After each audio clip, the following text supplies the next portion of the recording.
UK. On DAB+. On your smart speaker. On your smart TV.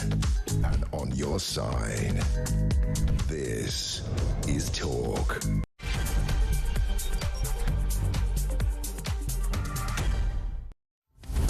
Hello there, and a very good evening to you. It is Petrie here on Talk, and I'm with you for the next 3 hours. So let's have a check out and see what we're going to be talking about. Well, look, coming up at midnight, there's a story that will probably be around tomorrow that says prescriptions for ADHD medication has increased 18% year on year since the pandemic. And I've been reading into this, and it's really interesting how many people are now presenting or wanting a diagnosis of ADHD.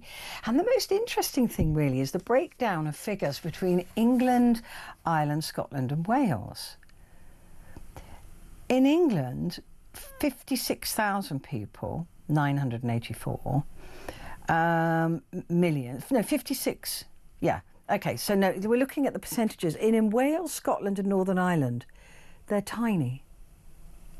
England, though, has more people with ADHD than in England, than in Wales, Scotland and Northern Ireland. Why? I just find that really interesting. Why? I also want to know about you. Have you been diagnosed with ADHD? Have you, are you seeking a diagnosis for ADHD, and why? And what are the symptoms of adult ADHD?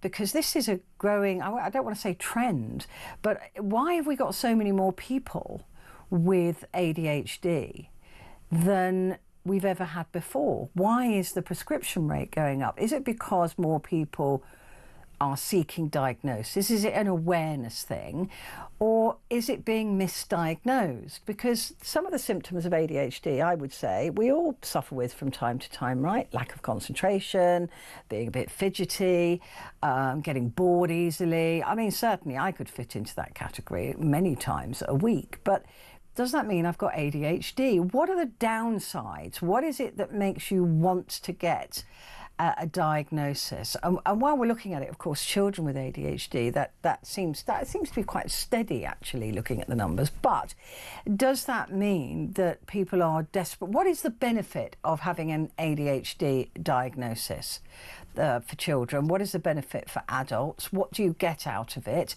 And why are you seeking it? What is your world like with ADHD? How bad is it that you need to get this diagnosed? So that's what I want to talk about at midnight. Do give me a call, 0344 499 1000. You can text me as well. Put the word talk and then your message to 87222. So that's coming up at midnight. I really want to understand this thing, or is it just, I don't know, people just wanting an ism? I don't know. Right, coming up between 11 and 12 is Sam Fowles, the barrister and commentator. He's going to be going through Wednesday's front pages with me. Then we have Johnny Hearn, filmmaker, who's going to be in talking about the movies that he's watched for us this week. And Maria Freeman will be here to talk through some of the PR disasters and PR wins of the last few weeks. So that's all coming up over the next 3 hours. But first, these talks in Jeddah, Saudi Arabia, now becoming the place where these peace talks are taking place. Now, they've been pretty intense. Marco Rubio's been there. We've had, the only person who wasn't there actually was Zelensky, but he did have representatives there. He walked away. But how significant is this ceasefire? Well, let's first of all listen to Donald Trump talking about it. Here he is.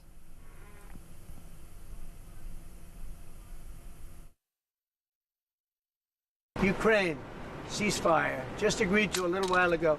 Now we have to go to Russia and hopefully President Putin will agree to that also, and we can get this show on the road. We can get this horrible war where 2,000-3,000 soldiers a week, every week, 2,000, 3,000, 4,000 sometimes. I get the reports.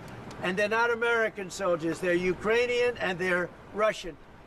But people are being killed outside of that. People are being killed in the cities as things explode throughout the cities. And we want to get that war over with. Ukraine has agreed to it, and hopefully Russia will agree to it. We're going to meet with them later on today and tomorrow, and hopefully we'll be able to wipe out a deal. But I think the ceasefire is very important. If we can get Russia to do it, that'll be great. If we can't, we just keep going on and people are going to get killed, lots of people. So the ceasefire is the answer, although we've seen Minsk 1 and Minsk 2 ceasefires fail. But he wasn't the only one to be talking about this. His Secretary of State, Marco Rubio, who was part of the discussions, had this to say. Today we made an offer that the Ukrainians have accepted, which is to enter into a ceasefire and into immediate negotiations to end this conflict in a way that's enduring and sustainable and accounts for their interests, their security, their ability to prosper as a nation. And hopefully we'll take this offer now to the Russians. And we hope that they'll say yes, to peace. The ball's now in their court. So that was Marco Rubio there, talking Secretary of State in Jeddah.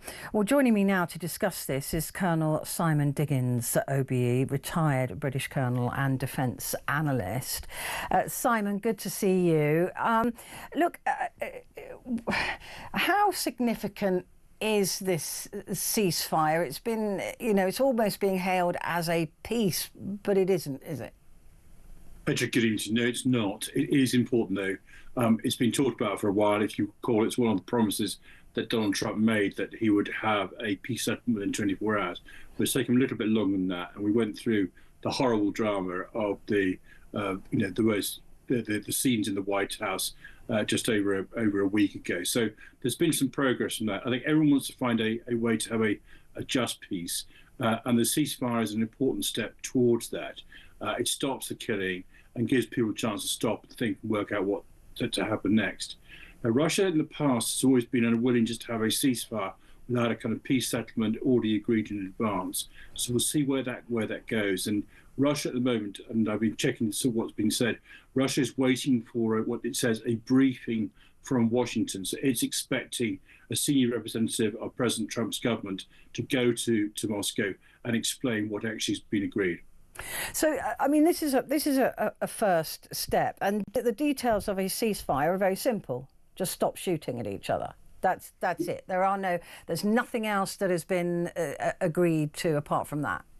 Well, what's interesting actually is that the ceasefire that's being talked about is now talking about being a ground ceasefire as well as a sea and air one.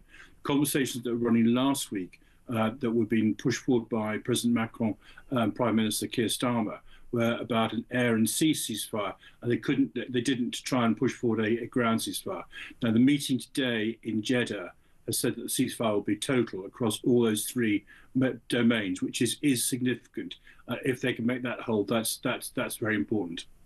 Now, this seems to have pleased Donald Trump thus far. He seems to be also likely now to release the weapons and the intelligence back to Ukraine.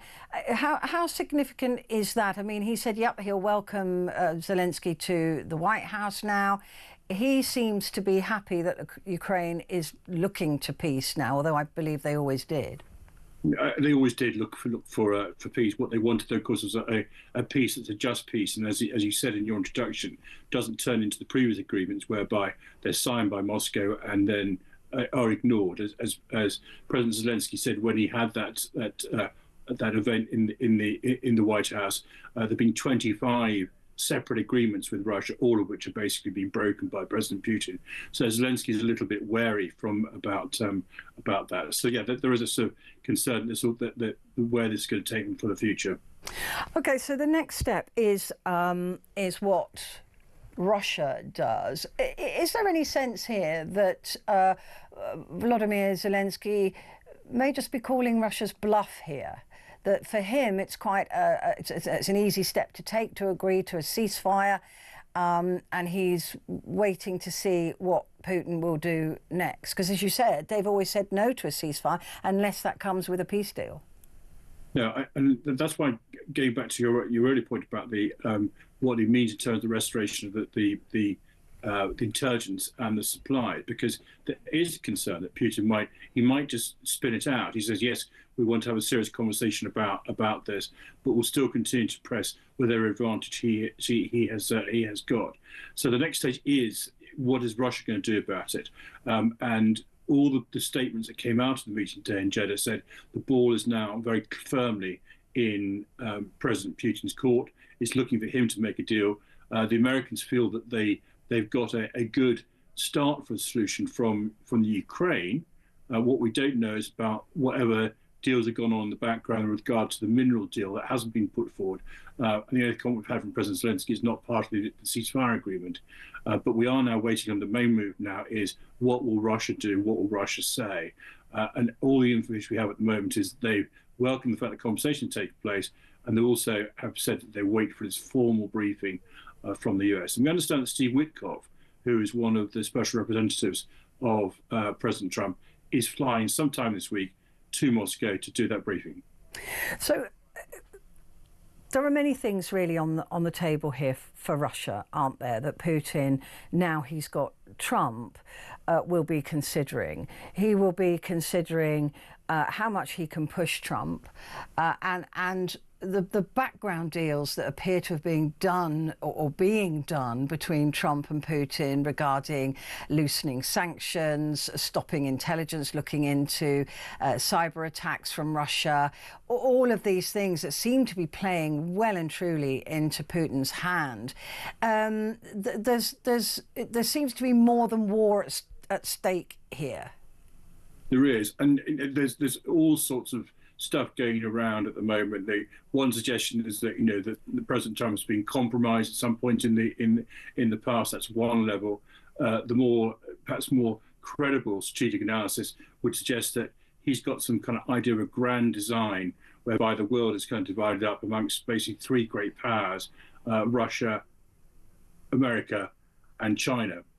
And what he wants to try and do is somehow separate Russia from China, and then create a sort of a bulwark against China, who the Americans have identified already as their major strategic competitor. So that's sort of the idea that sits behind it. I think what he basically ignores, though, is the way in which Russia and China's economies are now so closely aligned. It's not just the impact of this war, but also Russia looking to its Far East, its resources, and saying that's the area of development. We pride ourselves in Europe in being kind of wealthy and rich, but the future, probably in terms of trade and development, is in the East. And so most countries are looking to the East, and Russia, who's always going to be very ambiguous about the West, always going to be ambiguous about America, is looking to China and looking to Southeast Asia for its development. I mean, the BRICS says it all. Brazil, Russia, India, China, and South Africa. That's been established for a while. And of course, this year it expanded. And when people are asking why in Jeddah, Saudi Arabia joined BRICS. They are part now of that structure. And so that's the way in which I think Russian geopolitical and social and economic forces are looking. So I think that President Trump's grand idea that somehow he's going to separate off Russia from its alliance with China is frankly cloud cuckoo. But I think that's what lies behind it. So Donald Trump has said that he's going to speak to Putin sometime this week, which doesn't seem to be very urgent in my view. I thought they had a hot phone to each other. Is that signs that Trump really doesn't have the relationship he thinks he has with Putin? I'm becoming more cynical as I get older, Petrie. Me too. Forgive me, but I am. My suspicion is that he's already got the lines prearranged. In other words, that this has already been agreed and set up. So there will be a performative phone call between Trump and Putin, but the basic outline of the deal and the basic outline of where this is going to end has already been agreed. I mean, and that I think is one of the reasons why Trump was so angry at President Zelensky, because he hadn't got the memo. He hadn't seen the script that was prearranged about how this whole thing was going to be put together, and said, "Hang on, we're not playing." As indeed the Europeans said, "We're not playing," and that's why we've had these kind of angry cat stuff coming out of the White House and from American politicians. You saw Elon Musk being rude to the Polish foreign minister. extraordinary thing to talk to a senior diplomat of an independent country, sort of calling him a little man publicly like that, and Marco Rubio not really supporting the foreign secretary of Poland and going, hang on, we can't talk to people like that. So I think that's why there's been this. So yes, we'll have these phone calls, but you're right about the urgency. I don't think there's any real urgency because they've already got this planned about how this is going to work out. So 30 days, if it's agreed, but the peace deal.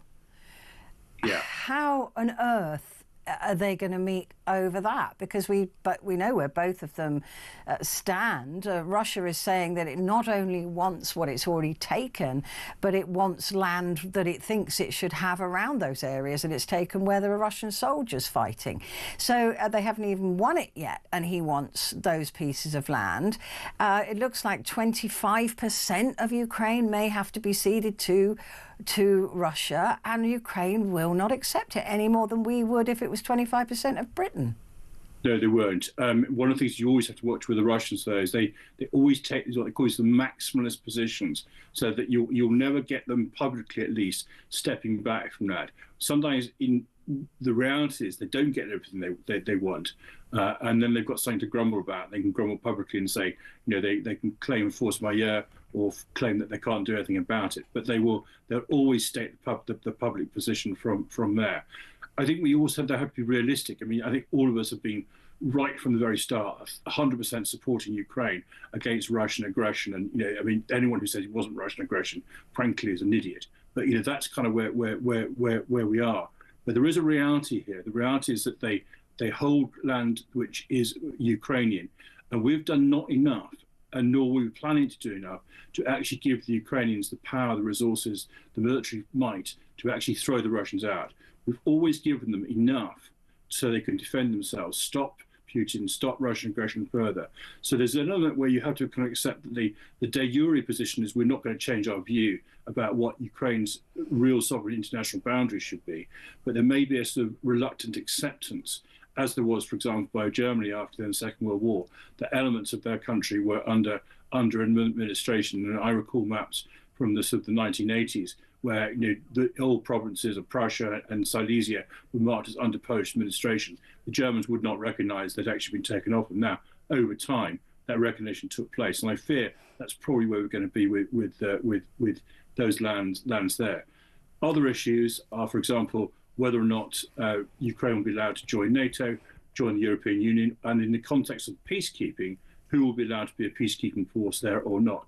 And again, the Russian position will be maximalist. They'll say absolutely no Europeans to go in there. And I think over time that will evolve, and there will indeed be Europeans there.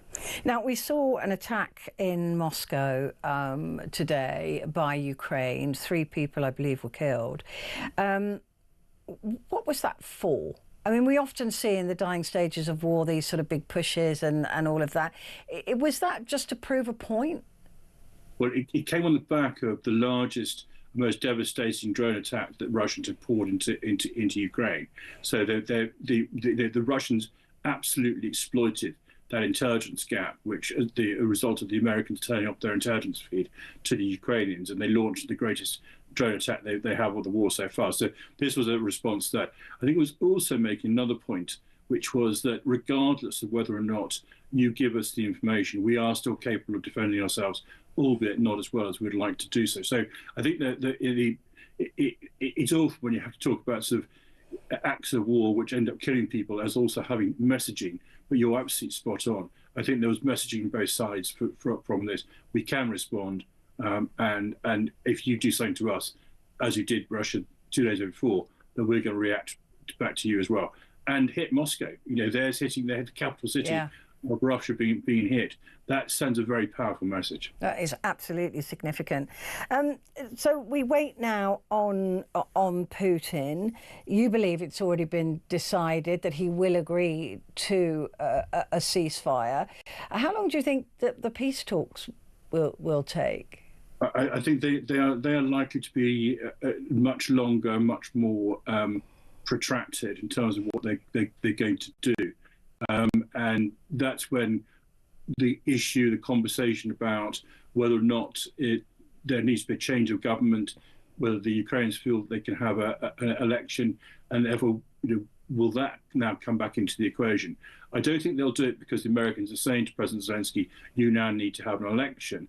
But there may well be the sort of peace treaty that eventually emerges, which will be difficult for the Ukrainians to deal with, because as you point out, it will invariably involve some loss of territory, not necessarily de jure, but actually as a fact on the ground.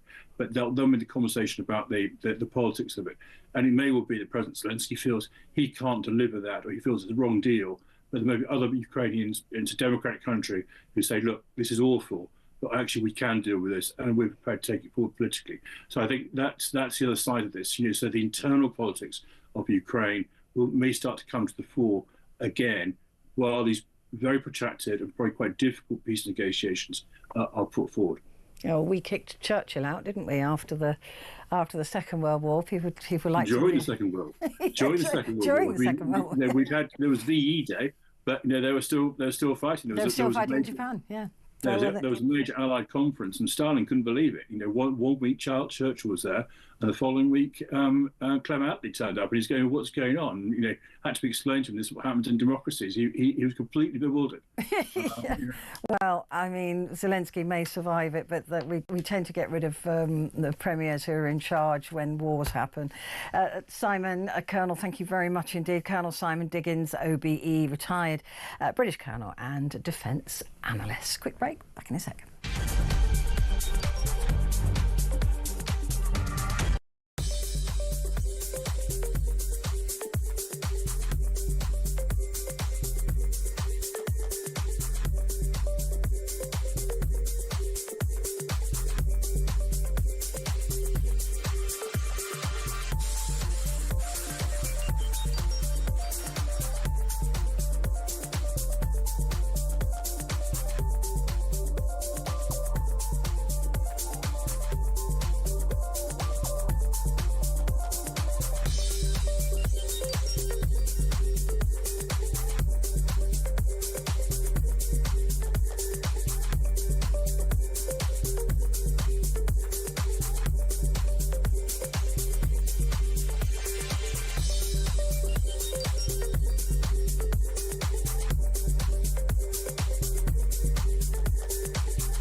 Across the UK, on DAB+, on your smart speaker, on your smart TV, and on your side.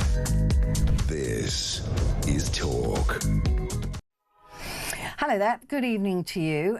It's Petrie with you until 1 o'clock. And coming up at midnight, what on earth is going on with ADHD? Why are so many people being diagnosed with it? According to a study, it would take 8 years to assess all of the adults who are currently on a waiting list.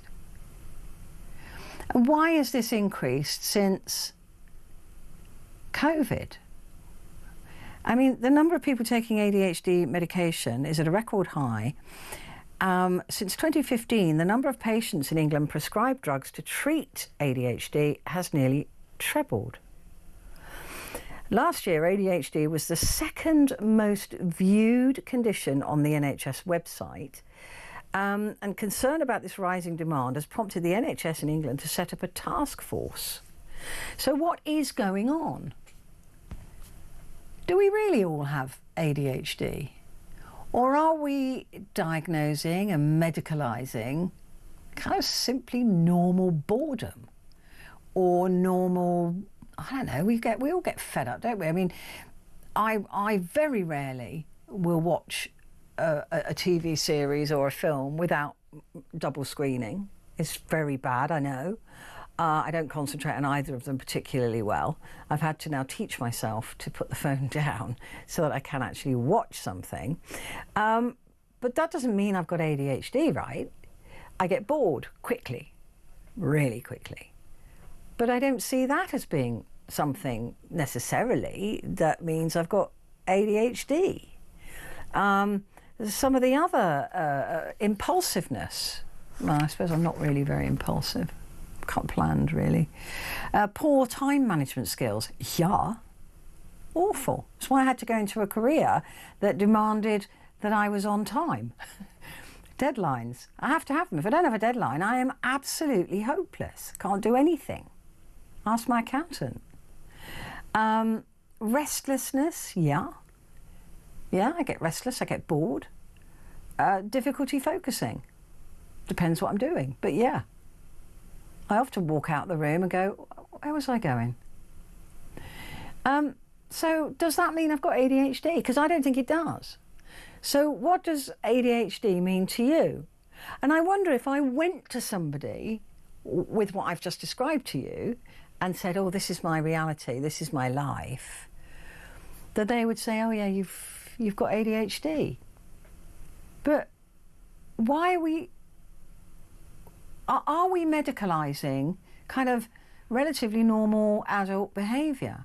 Or is what ADHD is more significant than that? That it's much, much worse, right? So I'd love to hear from you on this, because, I mean, everybody says, oh, I'm a little bit ADHD. Can you be a little bit? I don't know. I don't know enough about it, because, you know, when I read the symptoms of ADHD, I'm like, well, I could tick the box on pretty much every single one of them. So what makes the difference between me being normally easily distracted and people who need to have a diagnosis of ADHD? I mean, like I said, it would take 8 years to assess all the adults that are currently on a waiting list. If you're on a waiting list, why are you on a waiting list? What would a diagnosis achieve for you? Maybe you've had a diagnosis in later life, and you can tell me what it did for you. Did it explain things for you? Did it make life easier? Is it easier to say, oh, sorry, I've got ADHD? Or is that just an excuse for, I don't know, poor behaviour, poor timekeeping, restlessness, difficulty focusing? Oh, I'm sorry, I've got ADHD. Because I bet if it was something you were interested in, you'd be able to focus on it, right? So I just want to know what the difference is between what I'm describing, so I think is pretty normal adult getting bored with stuff, and what ADHD is. Give me a call.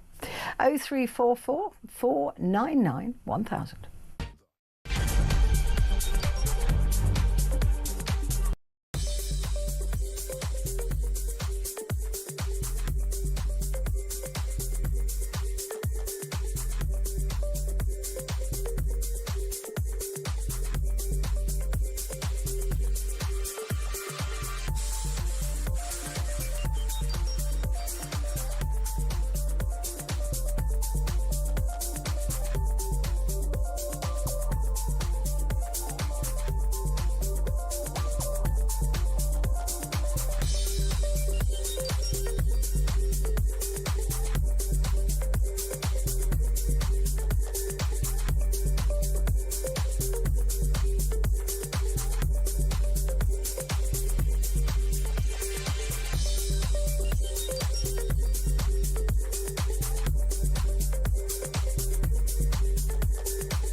across the UK. On DAB+, on your smart speaker, on your smart TV, and on your side. This is Talk. Hello there, and a good evening to you. This is Talk, and it's Petrie with you until 1 o'clock. And now we're going to talk to Ria Freeman now, who's an author and a PR and social media expert, about some of the PR wins and PR disasters that have happened recently. I'm not sure whether Donald Trump is on the list, but whether he'd be a win or a disaster, well, I think I know.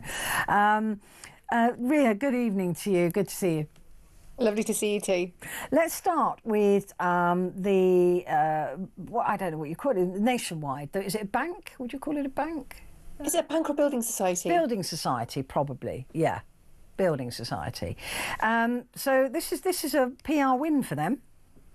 And I think, yeah, absolutely. And their customers, I'm not sure if Virgin's customers feel the same, but yeah, Nationwide's customers have done quite well from the merger, definitely. Yeah, so they're each to get some money. Yes, they are. There is kind of criteria. Not every customer is, but a lot of customers are going to get some money as part of the merger with Virgin.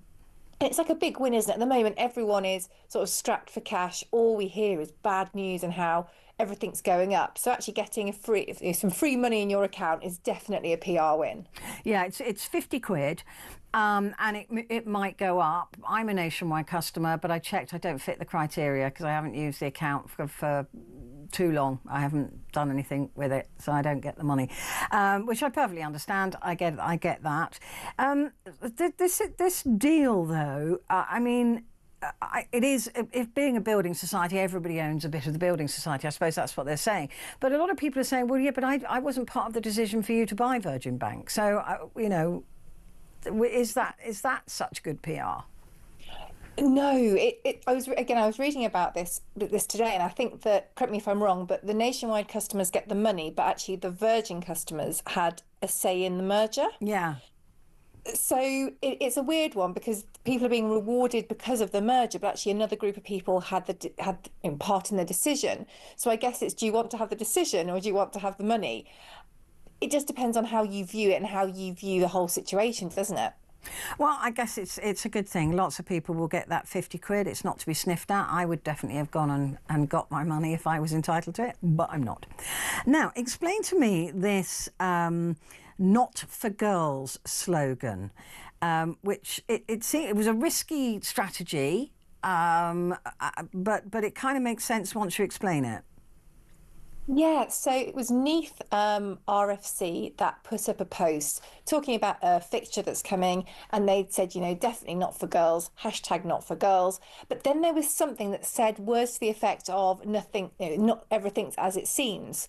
Of course, this sent social media and beyond into a frenzy about, you know, misogyny and how people were being excluded, women were being excluded from rugby. And I really don't think that's what they meant, especially based on things that have come out since in terms of tweets or X's. I'm not quite sure what the correct terminology is now, saying that was not the intention. Actually, it was to raise awareness of sort of this casual approach that sometimes women are part of in sport, and people go, oh, it's not for you.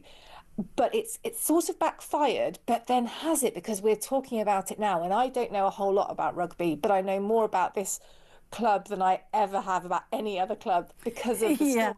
Yeah, I mean, it's an interesting one. The Welsh All Blacks subsequently posted a second message which began, "Now that we have your attention, forget the noise, forget the outrage, let's talk about real change."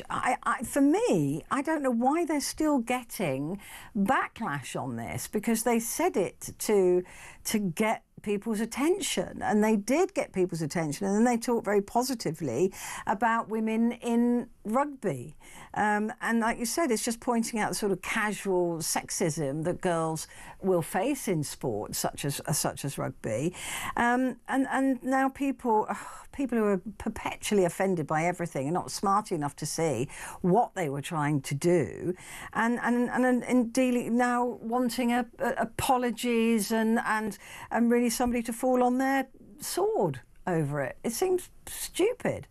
I agree with you. I think that because we didn't actually see the whole campaign play out, it's really difficult to make such huge judgments. But it has been, lots of people on social media have been sort of, really sort of there sharpening their pitchforks. And you think what they actually do, if you look at their actions, is they do support women in rugby. And surely actions are way more important than, the words. And we didn't see what they were trying to do. We didn't see what the point was. But what it has done is it has got a lot of people talking about female rugby and women playing rugby, which is kind of great if that's what they really are behind. Well, it seems that that's what they wanted. That now we've got your attention. Now you're all talking about us. Hear what we've got to say. I think it's an incredibly clever play. But I am just so annoyed with people who want to be offended all the time. It just bores the teeth out of me, I can tell you. I don't know. I think that they've done a good job there. I applaud it because it was quite shocking. I mean, there was a chocolate bar, wasn't there, that said "not for girls." Yorkie bar. Delicious. Yeah. But yes, there was. And actually, that kind of inspired, I mean, I don't know, but I know if I saw something not for girls, I'd be like, I'm having that. Yeah, of course. We all did. And that was it. And then they brought it out in a pink wrapper, which I wasn't quite so keen on. But anyway, so those are the wins. The bad ones, the PR disasters. Meghan Markle gets a mention in this. This is the With Love Meghan, which has been a flop. I'll be honest, I'm not a massive Meghan fan, but the girl can't do anything right, can she? From the trailers, people were after her. They were saying how awful it was. They've put out the programme, people are saying how awful it is. And people are, then it's being picked apart, every detail, what's in the background. You do start to feel for her, I think. But from her kind of public perception point of view, it doesn't seem to have landed very well at all. No, and there's a lot of people making comments about that it's not authentic, it doesn't feel right, it doesn't feel like she really does this sort of stuff every day. And maybe the American audience, it's certainly not as cynical as the British audience. I don't see this landing with the British audience. I think that'd be the worst that they get because we just don't enjoy that inauthentic schmaltz, really. I think the kind of viewing that, if we look at kind of American versus British audiences, I think we do like quite different things. It will be really interesting to hear how it lands over there because also the perception of Meghan, I think, in the US versus here, it's very, very different as well. She was a well-known actress before she became part of the royal family. And I think perhaps over there, she's perhaps more known as that on her own kind of merits, whereas perhaps in the UK, we've got that sort of the other way around, perhaps. Yeah, well, I mean, good luck to her. I don't care either way, frankly. Aberdeen has rebranded after being called... Turns out E's matter. E's matter. E's matter. How did anybody pronounce it when the E's weren't there? Aberdeen. I think they still try to pronounce it the same way. Aberdeen. Oh, maybe it was more like that. Aberdeen. Maybe, but vowels do matter, and I think they do. Going back on a rebrand is an awkward one. Yeah, well, they're being a bit snotty about it, though, aren't they? Going, it's so not fair that everybody took the mick out of us, but we've had to go back to it now. And it's just like, well, don't make such a stupid decision. Exactly, and you know what? If you've done a rebrand and everybody hates it, but you're really proud of it and you think it represents where your company's going, stand by it. Yeah, stand by it. It's not down to public approval what people call their companies or how they rebrand. But yeah, I mean, I like a vowel. I'd just be raw without an E. So I want an E. I'd be Petrie. Yeah, exactly. Yeah, it wouldn't. Petra. Yeah, it wouldn't work. Ria, thank you very much indeed. Ra Freeman, thank you, author and PR and social media expert. Stay where you are. We're talking movies next.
the UK.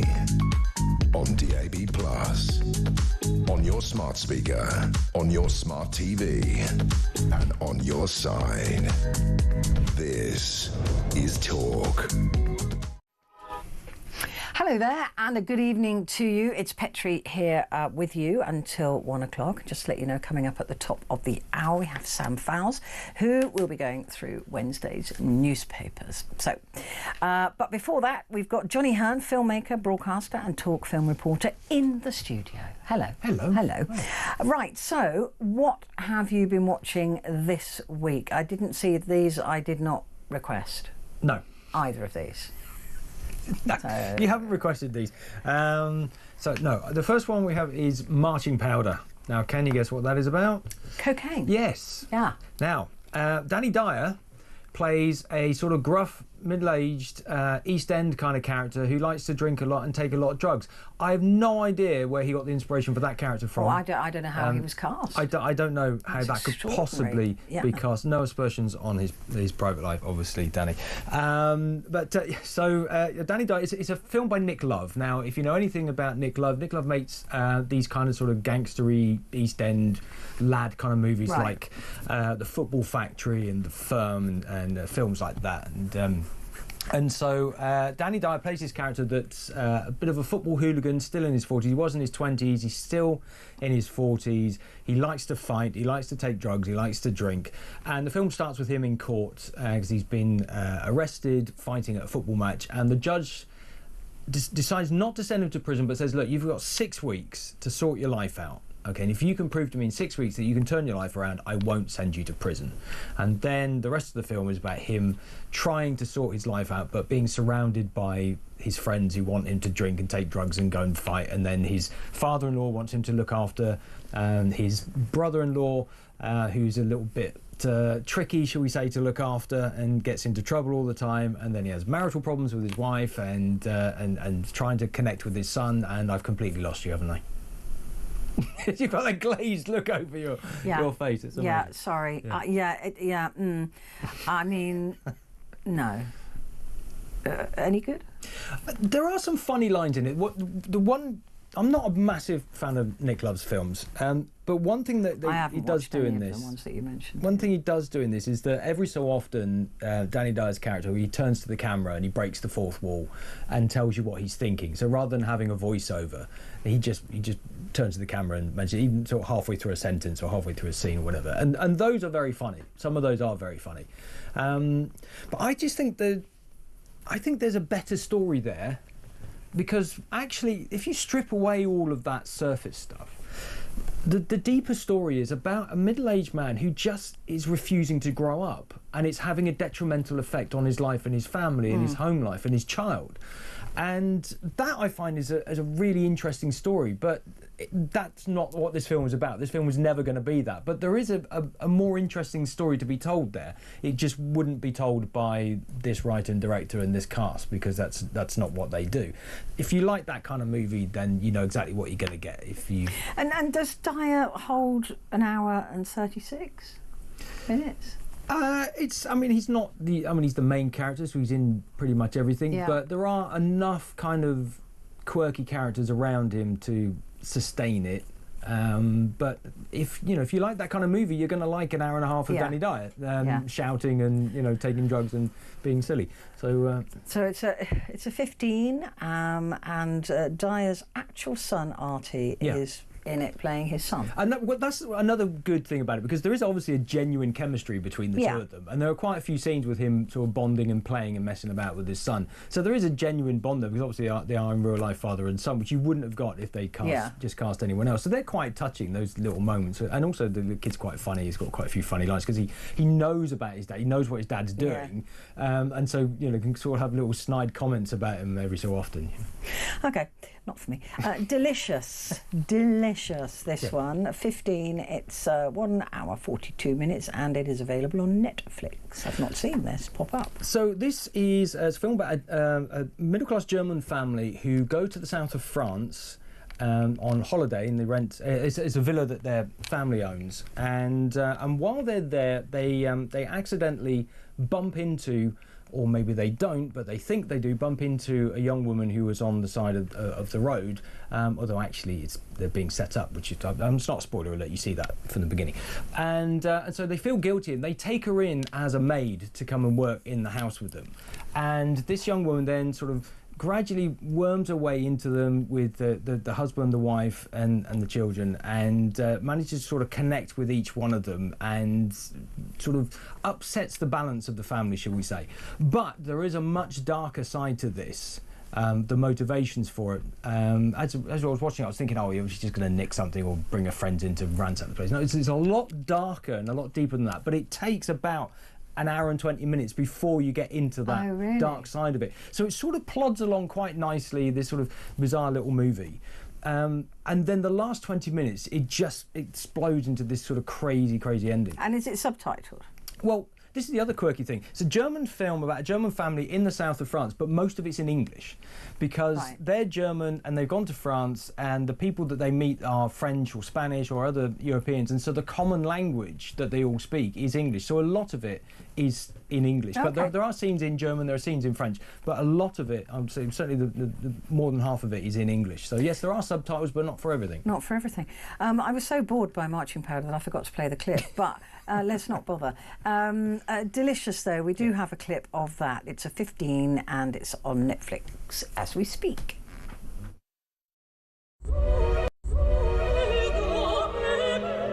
It's nice here, calm and pretty. You're lucky. Theodora, could you pour me some coffee, please? Are you in the mood for an adventure? The old world is dying. And the new world struggles to be born.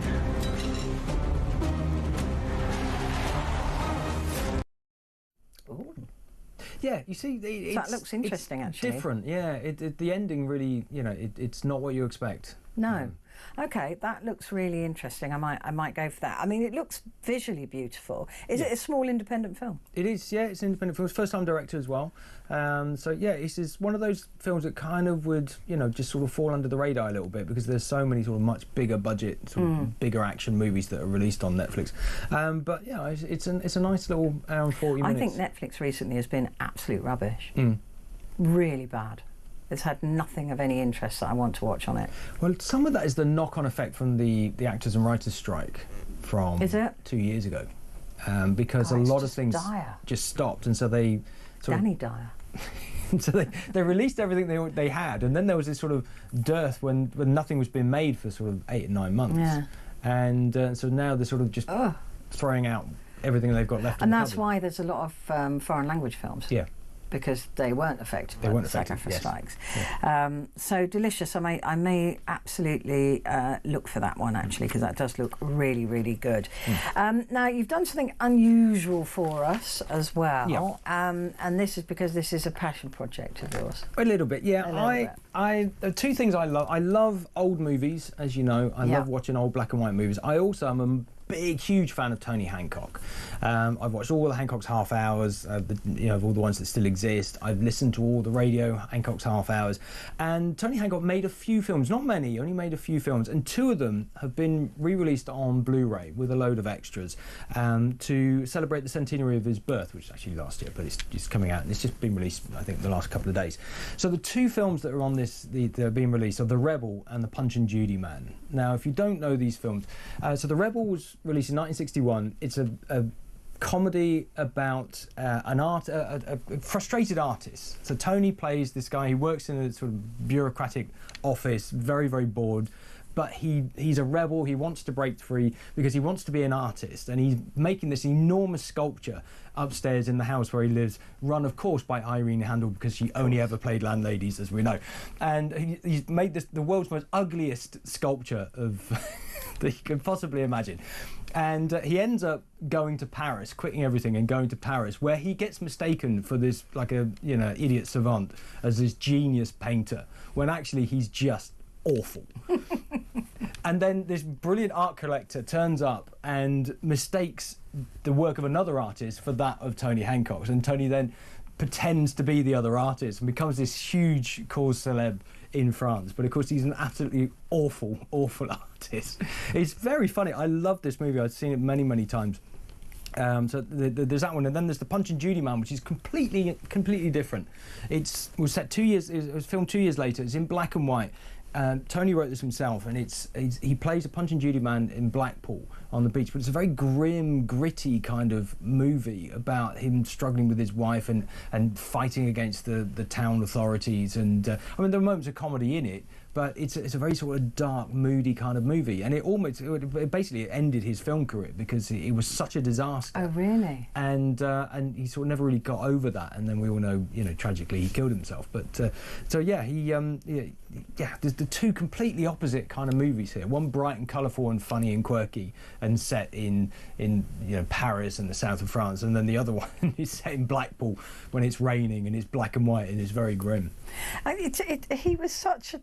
It's always the case, isn't it, with comedians, particularly it seems of this generation, that there is a real on the edge of real hardship and misery and a very difficult personal lives because he used to have rows, didn't he, with his wife, his actual wife, all the time on set and things like that. And he had a big drinking problem, certainly during the Punch and Judy Man. He was quite often drunk during the filming of that. John Le Mesurier, who's in both of these films, had a tumultuous private life with Hattie Jacques, when she had a lover come into their house and live with them, and he accepted it because he loved her so much that he allowed her to have a lover come in the house. I did not know that about Hattie Jacques. Yeah. Blimey. Yeah. I mean, look, all of these comedians, I think it's really, really, you look back on them and you think, and it wasn't entirely that well covered up either. No, I mean, look at Charles Hawtrey, was a huge alcoholic. Kenneth Williams was repressed homosexual, and so was, very depressed about his career and about his life. Sid James was gambling addiction. His wife used to give him a certain amount of money every day, and he was allowed to gamble with that, but he would sort of secretly get money from elsewhere because he was obsessed with gambling. Wow. He just blew all his money on that. Yeah, all of that era, the Carry On team, they all had problems. They all had the terrible private lives. And they weren't even that well paid, were they? No, not at all. Not in the Carry On movies. No, they weren't. The money was awful. Yeah. Like Kenneth Williams always used to say, "Well, I'll just do this one while I wait for the next, the next big movie or the next big theatre show to turn up," which of course they never did because they became typecast in all the Carry On movies. And they got paid peanuts. Right, the Rebel. We do have a trailer clip, so let's have a listen or a look at The Rebel, which is a PG. It's 1 hour 45. It was filmed in 1961. Oh, you voluptuous Jezebel! My Aphrodite! Go on, I'm gonna win her here, mate! Here was an artist with a soul who sought escape and appreciation. And in Paris, that city of beauty and culture, he found it. No, dog! That's our protege, Mush. Can't you read? I've had a canvas 12 foot by 8, filled in, framed and flogged before the first dabber's drive. It's not like that with me. Every brushstroke is torn out of my body. The Rebel, the Impressionist. And who else but Hancock could make such an impression? Is that loaded? 2 bullets. One for you and one for me. Well, you can have mine as well. I'm not particular. You're all raving mad! None of you know what you're looking at. Extraordinary fellow. Yes. I didn't even know they had colour in 1961. Yeah. It's amazing. Yeah. Wonderful. Written by Galton and Simpson, of course. He wrote the Hancock half-hour TV series as well, which is why that's very funny. Yeah.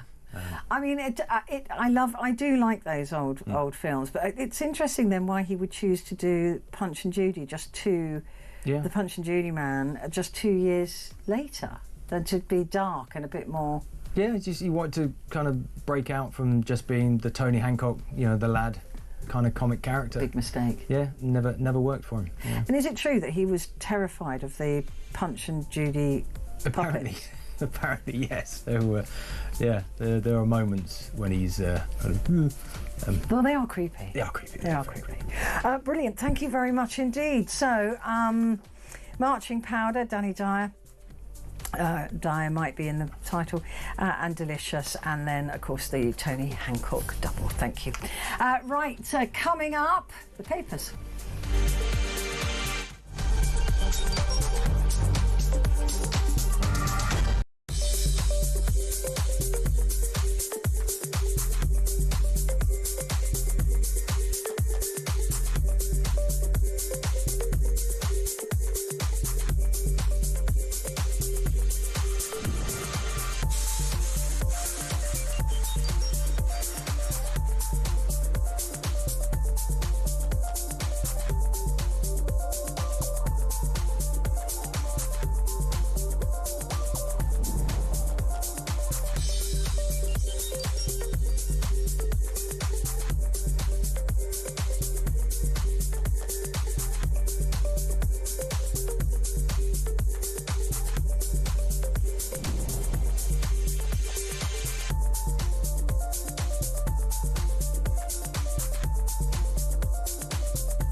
UK. On DAB+, on your smart speaker, on your smart TV, and on your side. This is Talk.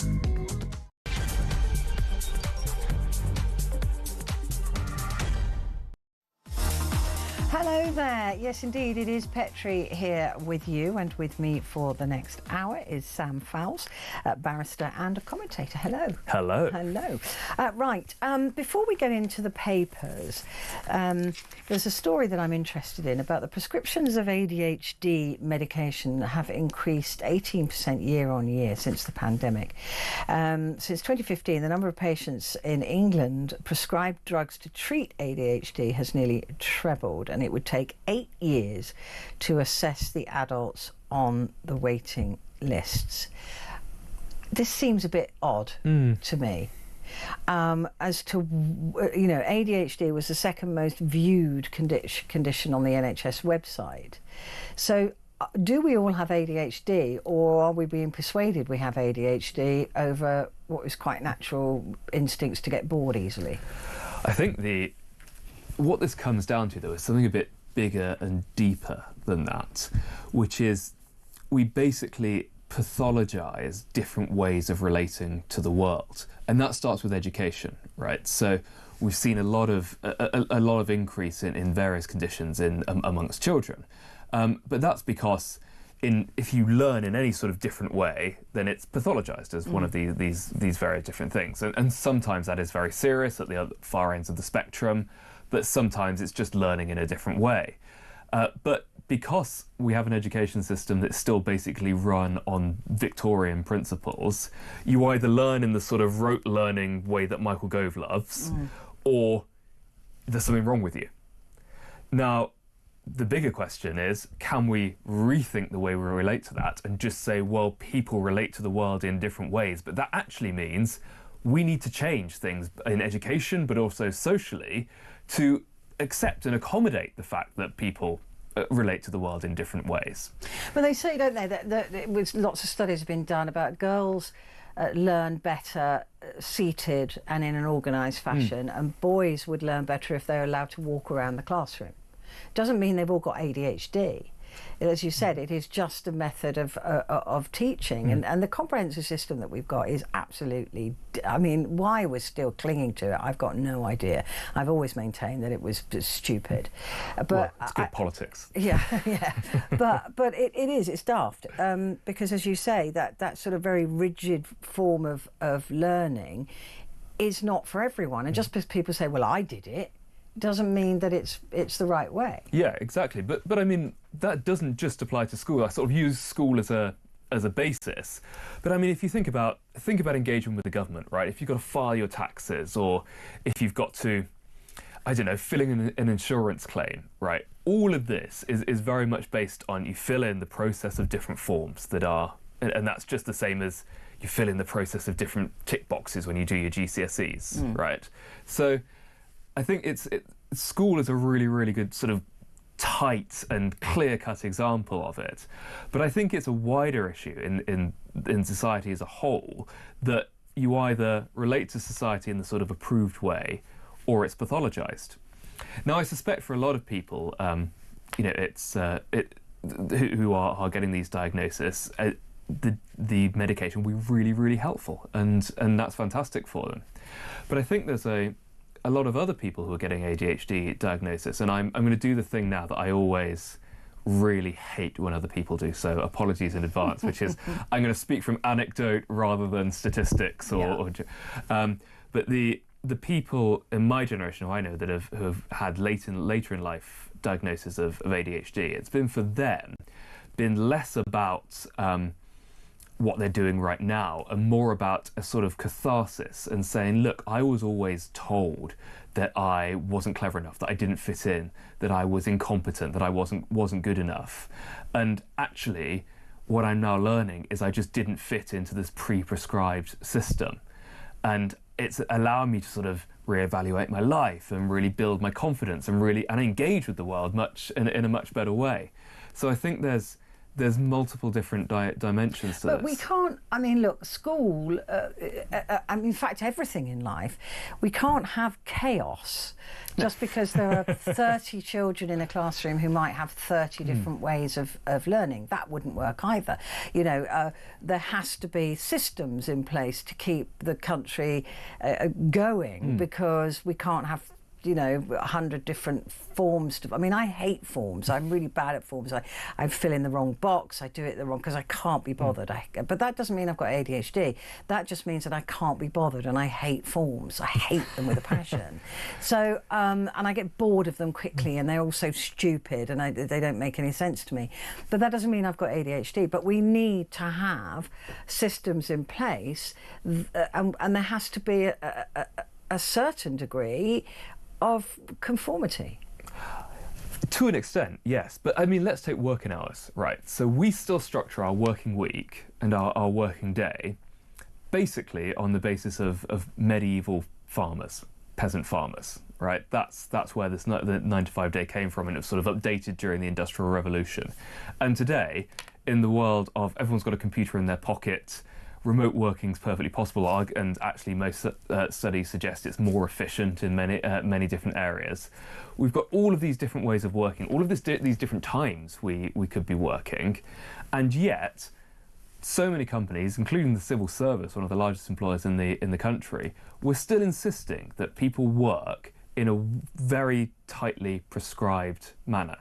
Now, of course, there's got to be some sort of crossover, right? If you're going to have a meeting, then everyone's got to be awake for that meeting. I get that. And also, the public, if we're up during the day, we need people working during the day. I mean, that's just the way it is. But that's the thing. We're up during the day because we have to be up during the day. Some people work better late at night. Some people work better earlier in the morning. Some people work better in the middle of the day. Now, a lot of people have already embraced this. People who are self-employed are very good at getting this sort of thing done. But I think it's an example of a bigger problem where we force people into very tight boxes in the way that we relate to the world, rather than just adapting to and having space for different people to relate in different ways. And then if you don't fall into that tight box, you've got no option but to pathologise it. That sorts itself out, doesn't it? If you can't work between 9 and 5 because that's not your time to work, or you don't feel that is right for you, then you get a job that doesn't do that. Or you can't have somebody who, for example, who works in a shop saying, look, I work better between midnight and 4 o'clock in the morning, because they'll go, well, we're not open then. But so there is right? in a sense. Yeah. I mean, if you're working with foreign market places, then or you're a radio host, which is very rare job. But I mean, I work better at this end of the day than and I did 5 or 6 years doing the other end of the day. It didn't mean I couldn't do it. It just meant I didn't really enjoy it. Yeah. But I'm happier at this end of the day. So I don't know that we can have a world that suits everybody. It's just not going to work. I think we can go a lot further towards that world, and obviously everything's about compromise, right? But at the moment you have the group of people in this little box that, and actually, to be fair, I fit in that little box quite well. I quite like getting up early and going to work and working my 9 to 5 and not working at weekends. That sort of suits me. But if you're outside that little box, then you're sort of making all of the compromises. And if you're inside the little box like me, then you're making none of the compromises because everything pretty much works from the way I want it to. Whereas surely a more effective society is one where we all make some sort of compromise and we adapt the way we relate to the world to suit more people. And then maybe you wouldn't have to have this sort of pathologization that comes through ADHD. But so do you think too many people are being diagnosed? It would take 8 years, by the way, to assess all the adults currently on the waiting list. I realise it's a terrible thing for a commentator to say. I'm going to do the don't talk about things when you don't have the expertise, because I'm not a psychologist. I've not read up on this topic. If I were to say to your listeners, right, for me there's too many people being diagnosed, that's just speculation on my part. I'm speculating. I think there's too many people being diagnosed.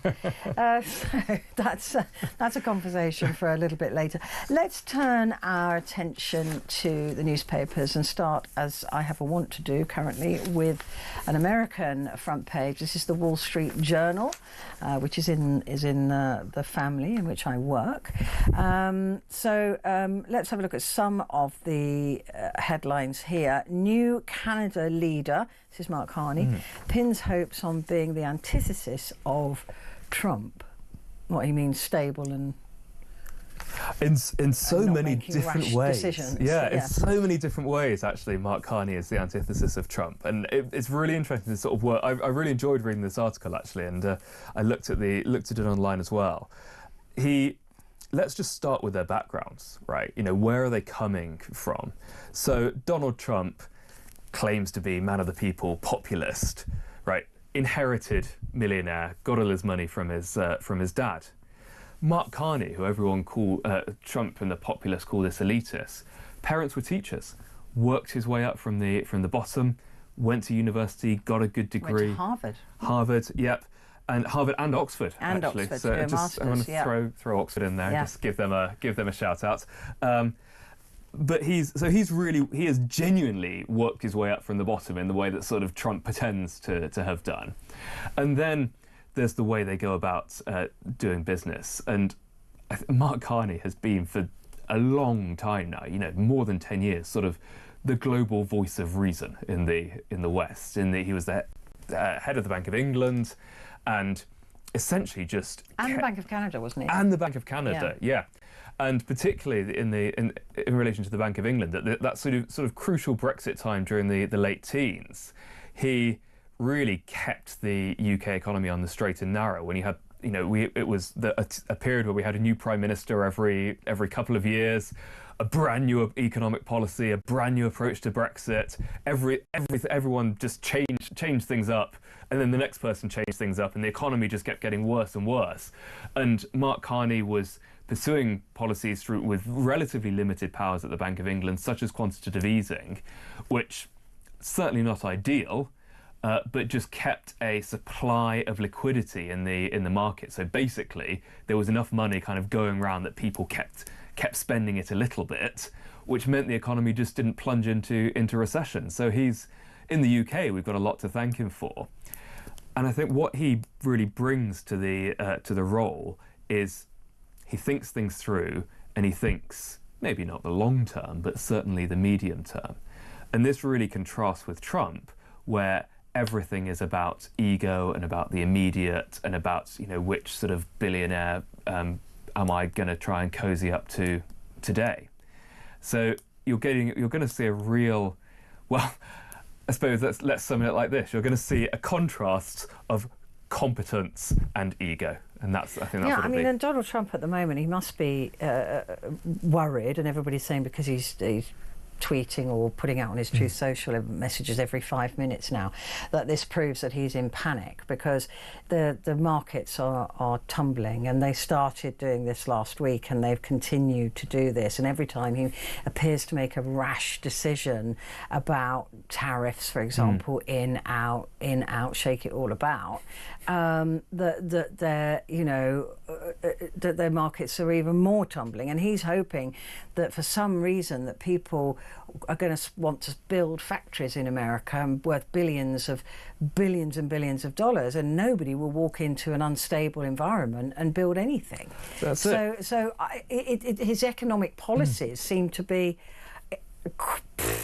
extraordinary. I mean, how is Mark Carney, a man who is stable, you know, who has a real insight into global economies, how much they're intertwined? I mean, I know he may not be Prime Minister for very long. He may win the election, who knows, but in Canada. But how do you deal with that?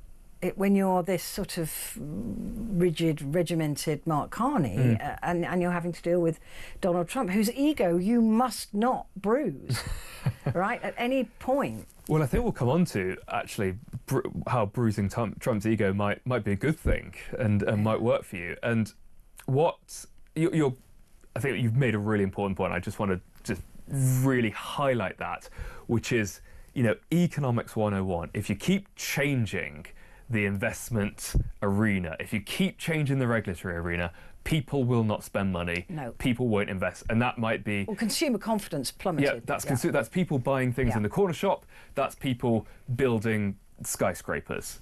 Same rule applies. Yeah. Right. But I think what Carney seems to be doing is just taking a very consistent line, and where you have Trump saying, 1 minute we're going to impose 50% tariffs, then we're going to impose 25% tariffs, now it's going to be next week, now it's going to be next month, no, we're doing it now. You have Mark Carney saying, look, this is going to be our response. If you do this, these consequences will follow. And we're going to stick to that. And so when Trump imposes certain tariffs, the response that Mark Carney predicted will ensue. And then the same will go on and on.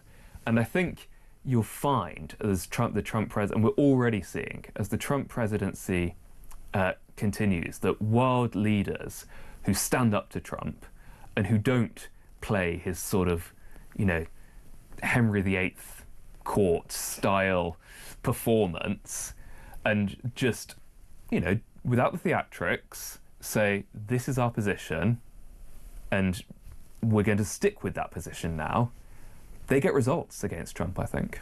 And we'll talk about how Zelensky did that in a moment, I expect. I'm guessing we will. On the other side of this, you would expect the Wall Street Journal to be talking about this. Market plunges, recession worries spread, and they're calling it a Trump session, and blaming him. But of course, he and his followers are still blaming Biden. Well, of course they are. But this again, economics is just. So much of economics is just saying, let's not do the really stupid thing that the person before us did, right?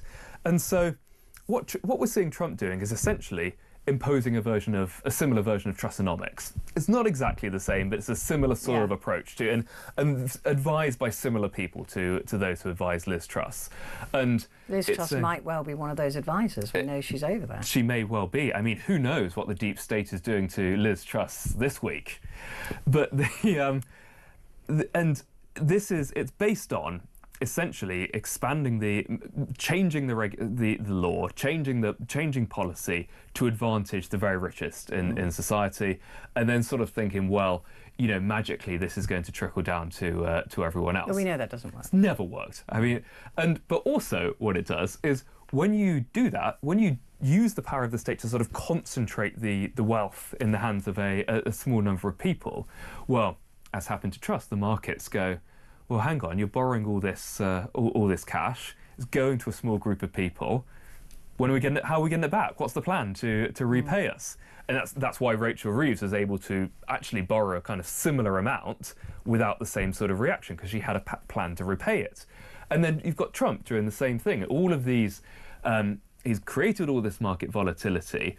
All of his actual policies are just assisting a small number of oligarchs.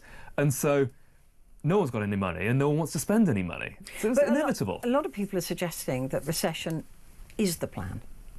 That recession is the plan for the economic turmoil that you're talking about, the farms going under, properties going under, being bought really cheaply by the few people that can afford to, and therefore increasing their ownership of America by a full percent.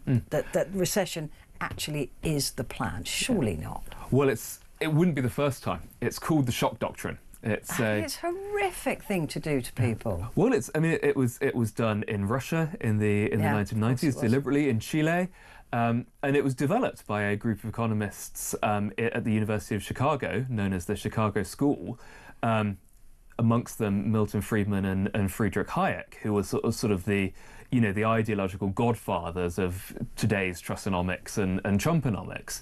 And it is. The Milton Friedman famously said, "Never let a good crisis go to waste." Yes. And developed this idea of doing economics and doing policy. But this wasn't the only thing they did. But this is one of their key things was to exploit disasters in the economy to radically reshape the way the economy is set out.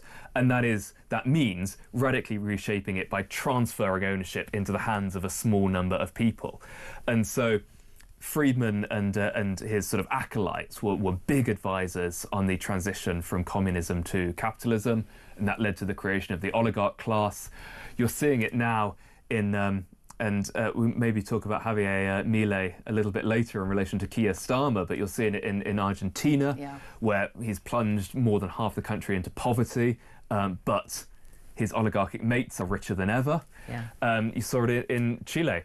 The problem is, people tend to get angry about that. So what often comes with the with the shock doctrine is a lot of violence and a lot of state repression, as we saw in Chile and Russia and Argentina. And so there is likely are we looking at civil unrest in America? It's certainly a possibility. It certainly is a probability if things continue the way that they are. I just deeply worry about them. Let's take a quick break, Sam, and we'll be back in just a moment.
Across the UK, on DAB+, on your smart speaker, on your smart TV, and on your side.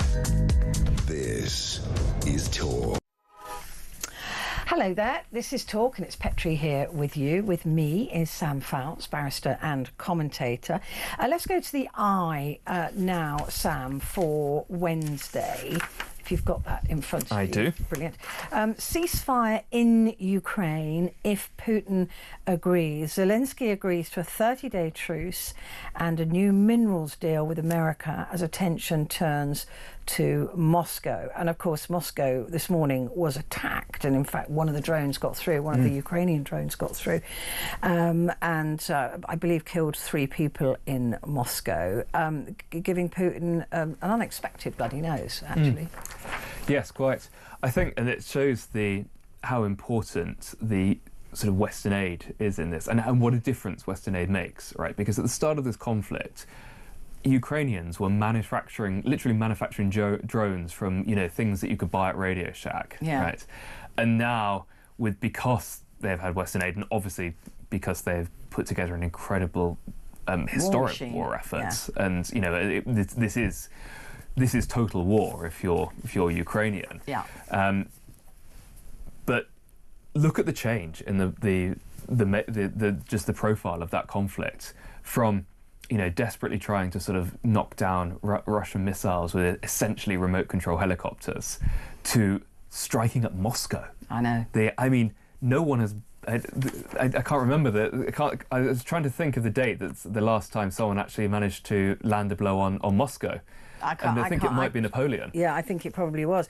But the interesting, we know these were Ukrainian drones because, of course, we don't give him permission to strike Moscow. Yeah. Any of the kit that we give him, and this is what I think is a fundamental misunderstanding about this war, is that we have tied Zelensky's one arm behind his back all the way through this by saying, look, you can have our weapons, but you can't use them in Russia. It's a really important clarification to make. Yeah. And you can have them, but you can't use them. So any of these attacks that go further into Russia are Ukrainian built because they don't need permission from us to use them. Yeah, and they have built that. That's an industry. They have built that industry from scratch. Well, as you said, total war. And total war was a term that I first associated with Nazi Germany when they went into total war, and that means that everything that is being done in that country is towards the world war effort. Yeah. So the manufacturing and everything is what total war means. Yeah, and that's I had in mind actually. Britain in in 1940, 1941, where you have an entire country, entire industry all devoted to one war effort, and that's what we have in Ukraine. But you're right. I mean, imagine how much better they could be doing if we took the shackles off a bit more. And it's sort of playing Putin in his own game, really, because obviously everyone's sort of, this has become very apparent to people in the last few years because of Ukraine. But I mean, he's not the strong bear that we thought he was. Otherwise, he would have taken the entire country by now. But certainly. But but he works through attrition, and he works for grinding down the opponents, and that might be directly, as in Ukraine or Chechnya. I was looking at some reports from the early noughties, and you were seeing Putin committing atrocities in Chechnya, and the West doing nothing about it. And then you had Putin committing atrocities in Syria, and Putin kept funding and funding and funding and putting the money in. He wasn't tying the hands of Assad, and getting the results that he wanted. Interestingly, the reversal in Syria happened once Putin was distracted and his eyes turned to Ukraine. So, I mean, at some point, I think the Syrians and Ukrainians are going to have to find common cause, because Zelensky has really done Syria a big favour. A huge favour, yeah. I mean, this ceasefire, trouble is, we've had so many ceasefires with Russia, or so many ceasefires have been signed with Russia and not been held to. So, it's... But I will just to say on that, this obviously ceasefire is on a lot of the front pages, and I just want to point out how it shows that if you stand up to Trump, it works. Because actually, if Zelensky had been asked, what do you want, 2 weeks ago during that meeting, and been told, you get 30-day ceasefire plus a mineral deal, that's what he was there for. That was what he was willing to agree to.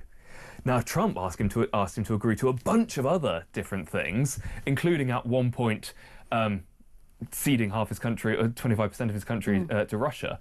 And Zelensky stood firm on all of his key points, and it's Trump, not Zelensky, who has backed down in this dispute. Although he doesn't play it like that, does he? I mean, I'm still in shock over that entire horrendous showing of behaviour in the Oval Office. But I would agree with you, and it's like, I think Canada will win hands down in any tariff war that Trump wants to play.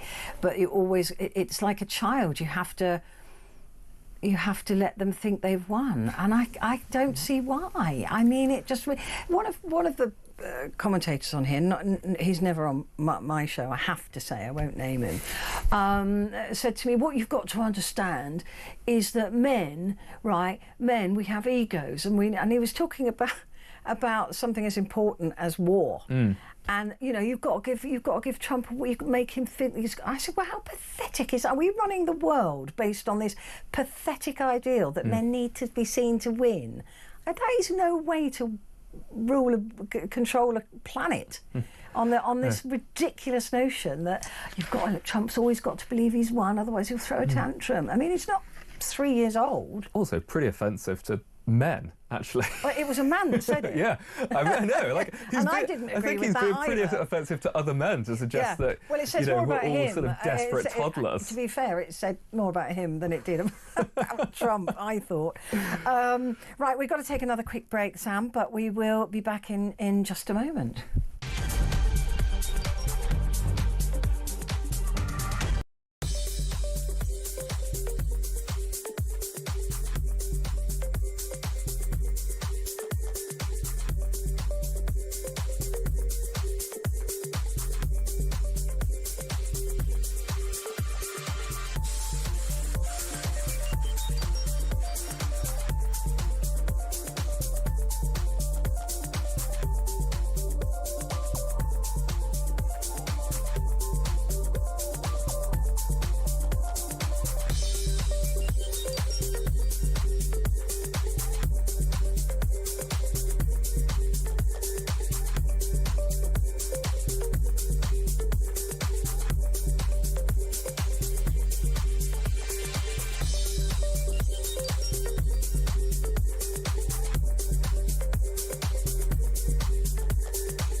across the UK.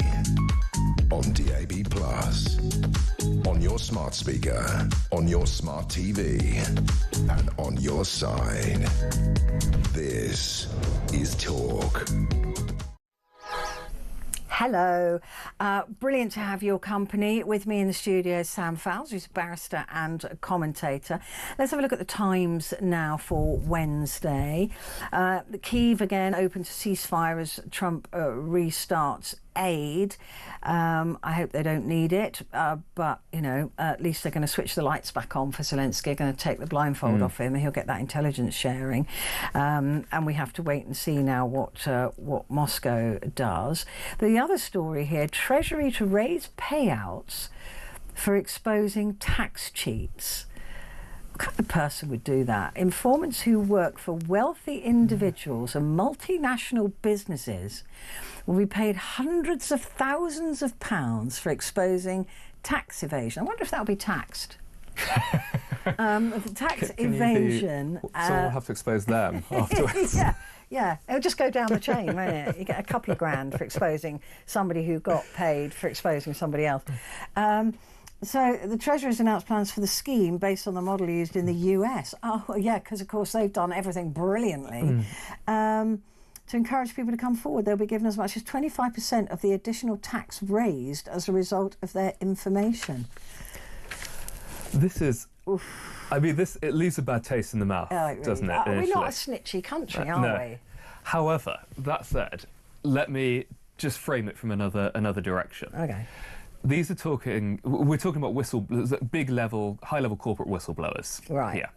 Not somebody phoning up and saying, Margaret is selling clothes on Vinted. No. Well, I mean, what's the 25% of that tax take? Here's £1. Well done. Wow, it's still money that should be there.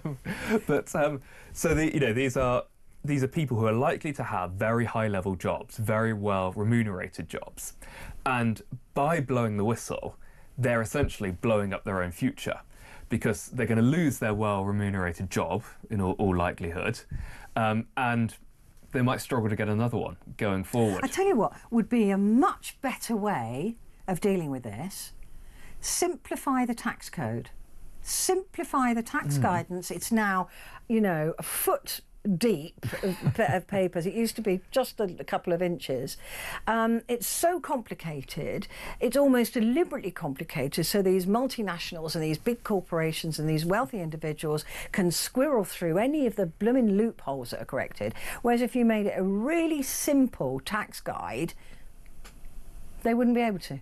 I think you're completely right there. There's an obvious case of... That is the obvious thing to do, instead of paying people to snitch on people who are probably just using some mechanism that they're potentially allowed to use in their tax mitigation. But I think this is going to be also catch things like, are you declaring income in the wrong place? Have you got a multinational company that's saying, well, actually, yes, this $48 billion that we made last year was actually all made in Grand Cayman, where there are about 100 people. That's where all my money's made. And so, that's a fairly flippant, obvious, and easy to spot one. But it's the evidential value that these people bring, not just the legal value. So, yes, there is a really complicated tax code that needs simplifying, but also at the bottom of it all, sometimes people are going to lie, and multinational corporations have lied about where they're making money, how they're paying tax, and it's giving people an incentive to expose those lies, or perhaps not even the incentive to expose those lies, but just minimising the disincentive, I think, that currently exists. Well, we already pay out about £1 million a year under the existing scheme. But they didn't disclose how many people had been paid or how much extra tax revenue was raised, which they absolutely should do. Well, I think this is my catchphrase. This is a bigger issue, but it is a bigger issue because we don't check whether things work. No. And this is a really big problem with government, not just in the UK, but certainly in the UK, that to suggest that we're going to do X, right? But what we're not going to do is come back in 2 years' time and tell how it works. Ask if X worked. And even if we do that, we're certainly not going to allow all of the voting public to have a look in 2 years' time and decide whether X worked. Now, this isn't about tax. This is about a huge number of things. And in fact, I remember when I was working in DC, reading this article that about this Baltimore mayor, and he was introducing a radical new form of government in Baltimore, and you sort of read on in the article, and what is this radical new form of government? And what it was is he was going to check if stuff worked after he did it. Wow. But we don't. We have a government and a civil service that doesn't release information as a matter of course. Do they even check it as a matter of course? I mean, that's the thing.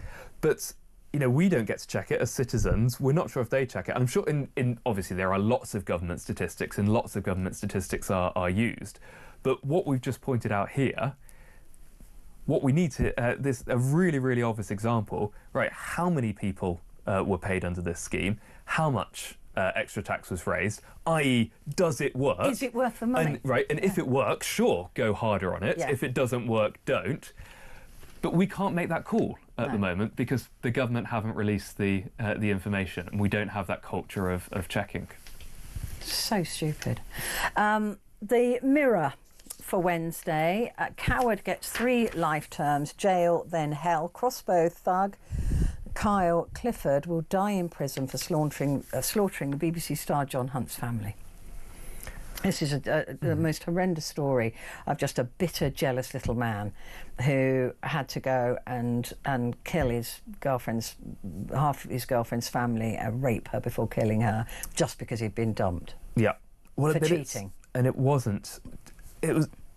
when you look into this story as well, you find out this is a story about a jealous, bitter little man who is well deservedly going to spend the rest of his life behind bars, full life term. And also, if you're Catholic and believe in hell, then we'll be going to going to that place as John Hunt said. But this is also a man who was radicalised online, and throughout the trial was really interesting because you got the Andrew Tate radicalisation. The Andrew Tate radicalisation, but not just the Andrew Tate radicalisation, as a pipeline of sort of misogynistic radicalisation through to racism, anti-Islam, and anti-LGBT as well. And he exhibited all of these symptoms, and he was getting them, and I'm sure a big part of it was he was just a bad person, but he was getting them from online. He was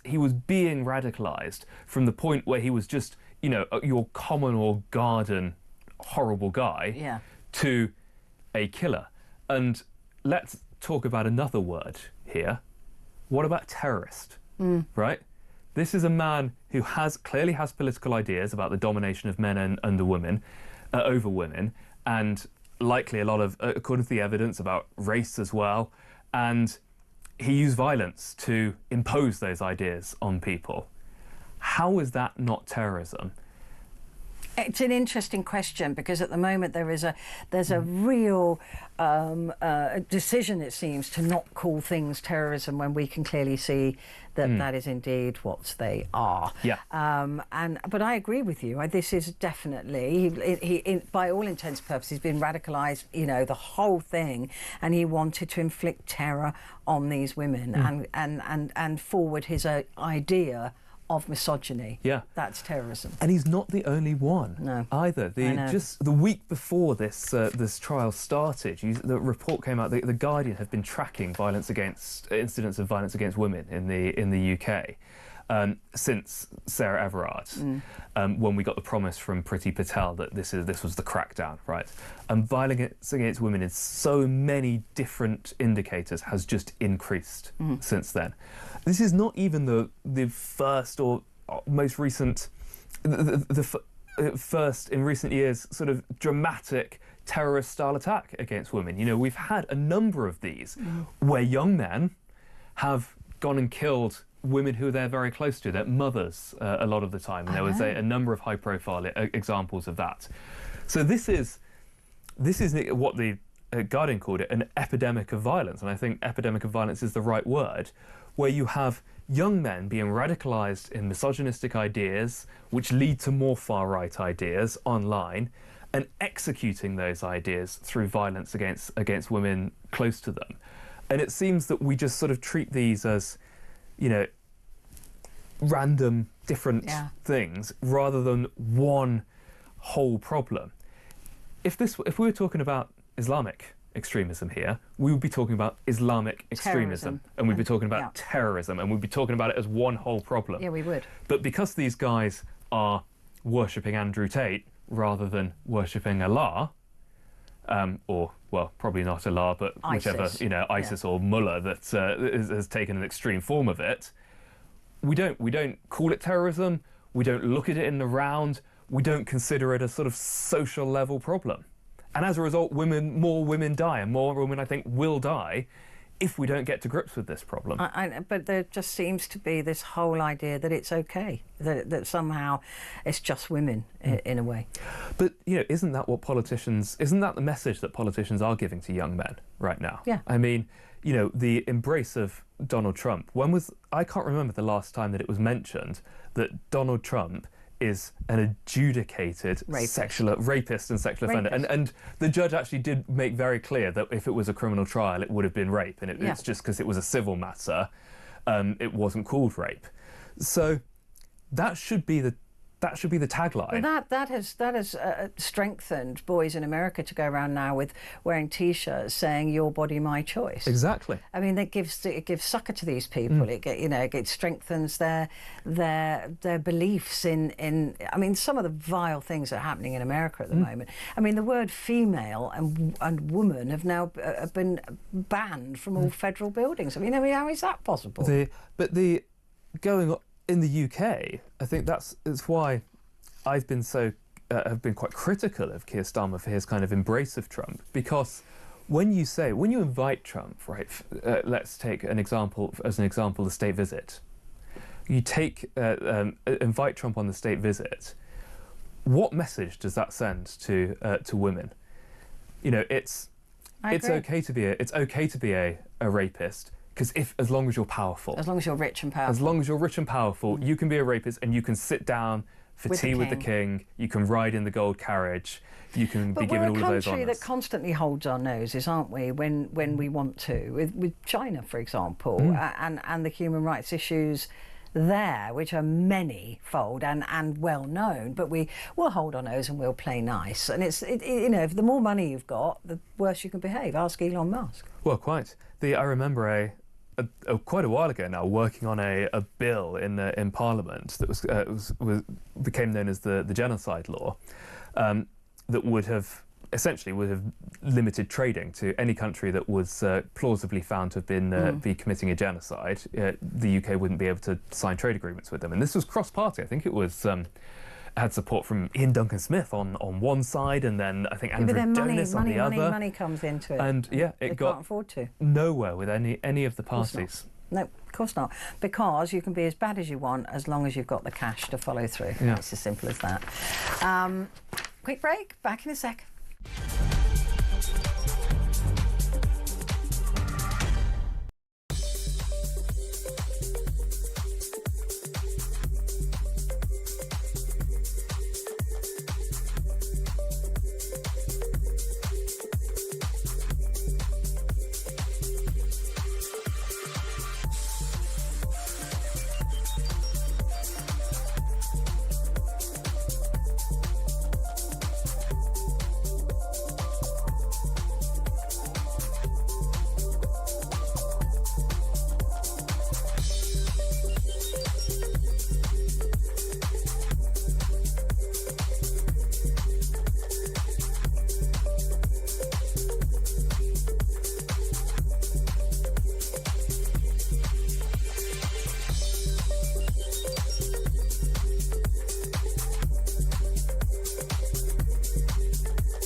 the UK.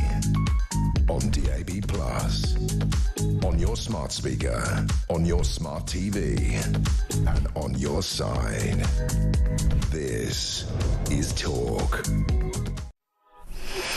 Hello there, this is Talk. It is Petrie here with you, and with me is Sam Fowles, barrister and commentator. Just very quickly, because it is over the front pages, but in like nib bits, is this new Manchester United £2 billion pound stadium that they're going to build. I thought it looked quite impressive from what I saw today, but it's being called a circus tent.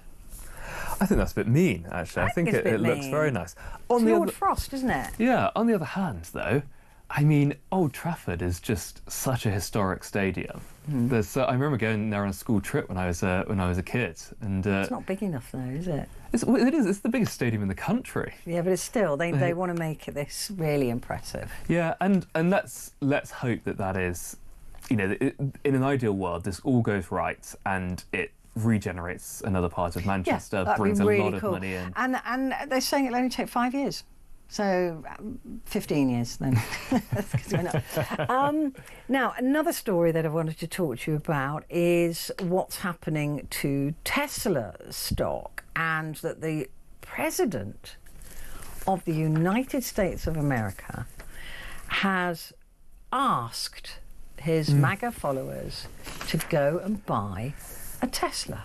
Can you imagine? It is unthinkable. And he is saying that the radical left loonies are illegally and collectively boycotting Tesla. It's not illegal to not buy a Tesla, otherwise everybody in this building would be breaking the law. Well, it's ridiculous. Why say it's illegal? But I mean, people seem to have a real problem with boycotts in general, and it is always people that preach most about the free markets that will say, well, as soon as people say, well, we don't want to buy your products, they say, well, no, you have to buy our products.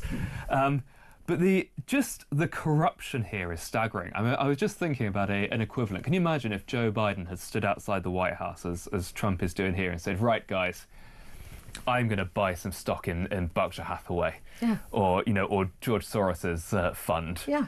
Can you imagine the outcry? I mean, it would have been impeachment. Yeah. A direct motorway to impeachment. But this is a man who is selling one-on-one dinners with him for $5 million.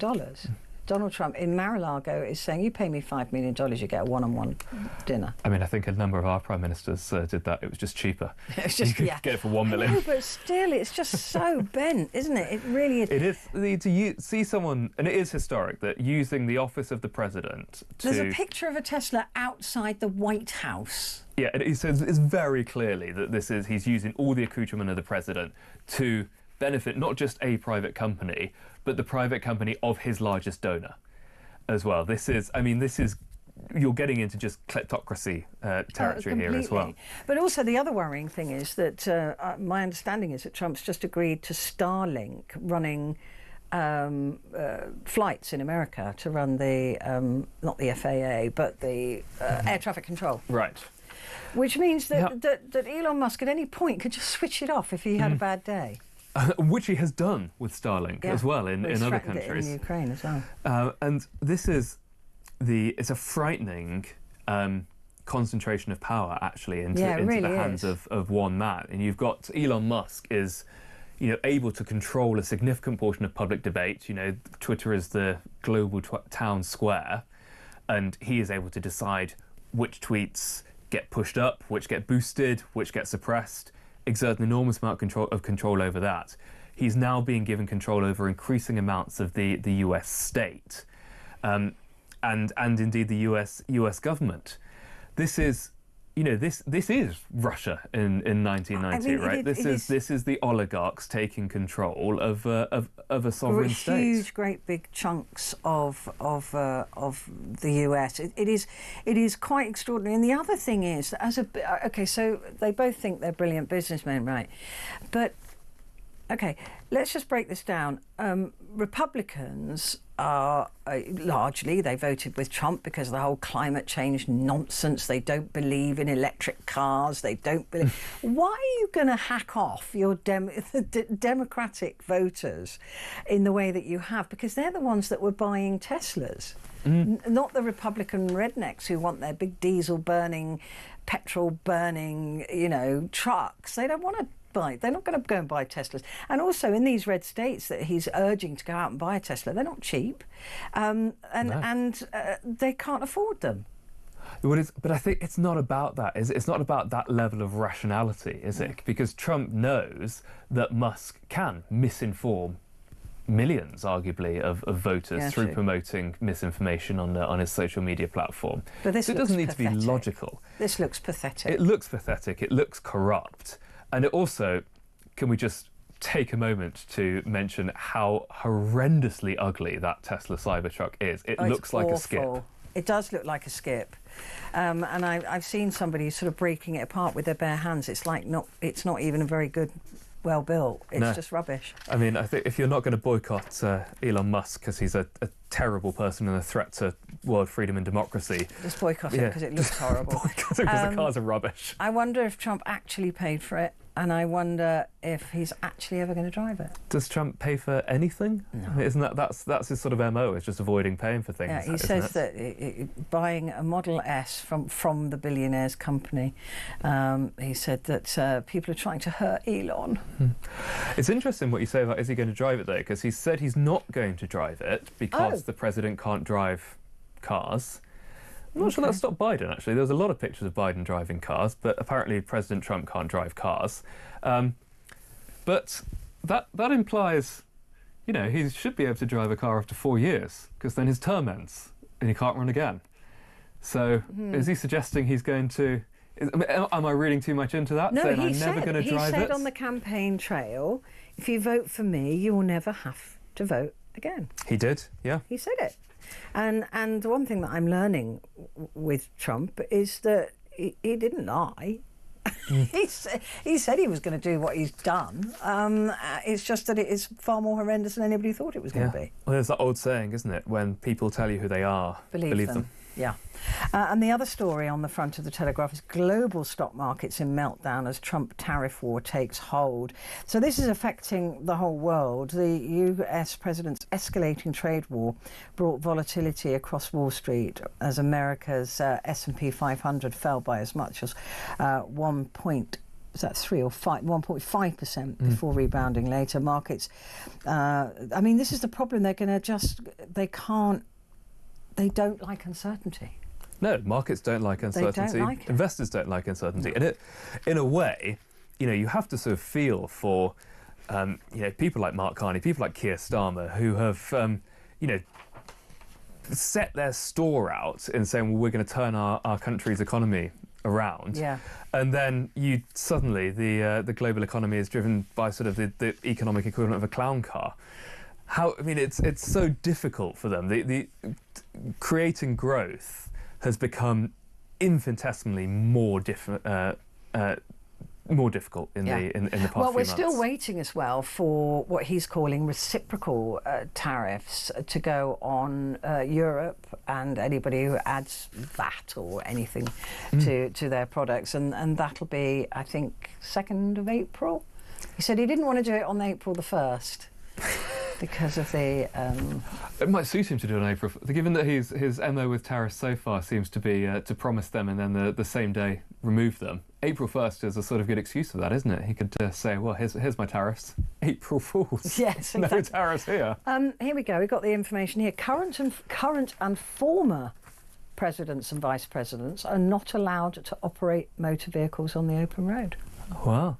For security reasons, high-profile government officials and former officials like Barack Obama and Joe Biden, as well as both Bill and Hillary Clinton, have to rely on their appointed Secret Service terms who are trained in evasive and defensive driving. That would be really annoying. That would be really annoying. So I guess all of because Biden was regularly photographed in the driving seat of a car, but I guess it's always on the not on the open road. It's always on private land. Probably. That's a fascinating fact to learn. Yeah. There you go. Every day's a school day.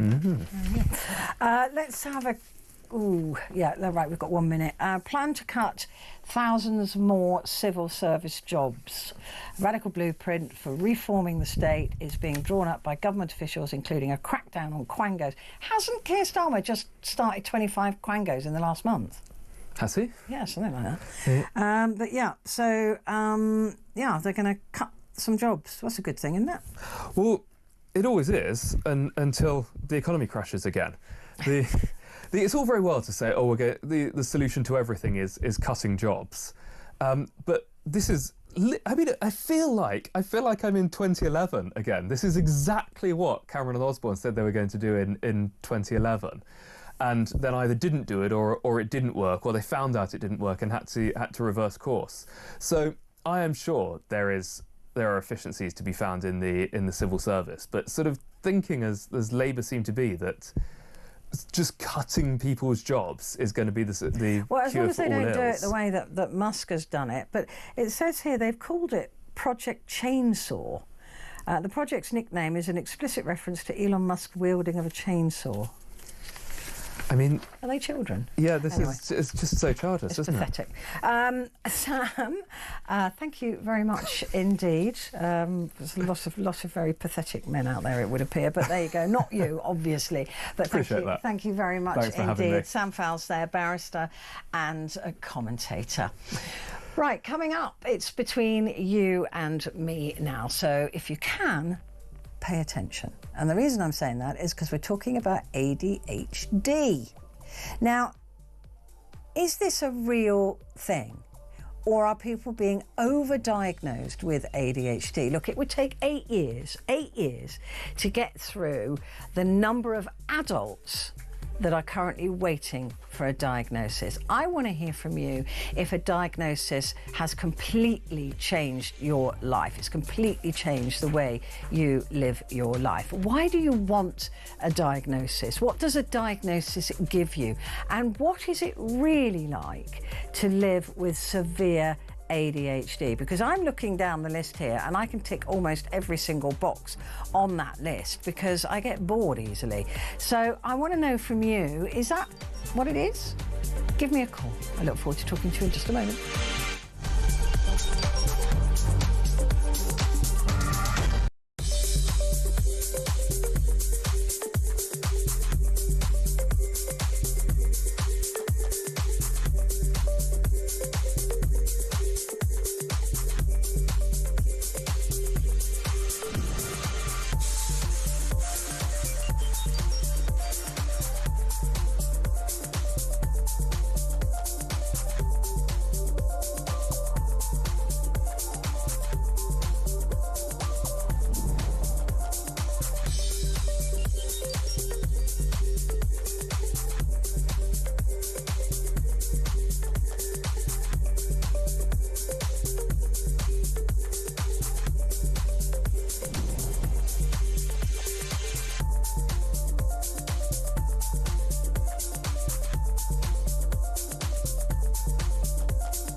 Across the UK, on DAB+, on your smart speaker, on your smart TV, and on your side.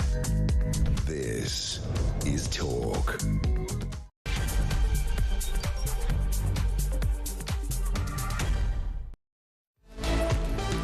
Good morning to you. This is Petrie here with you, and for the next hour, all the decks have been cleared. It is just you and me. And what I want to talk about here is a story that says prescriptions for ADHD medication have increased 18% year on year since the pandemic. Since 2015, the number of patients in England prescribed drugs to treat ADHD has nearly trebled.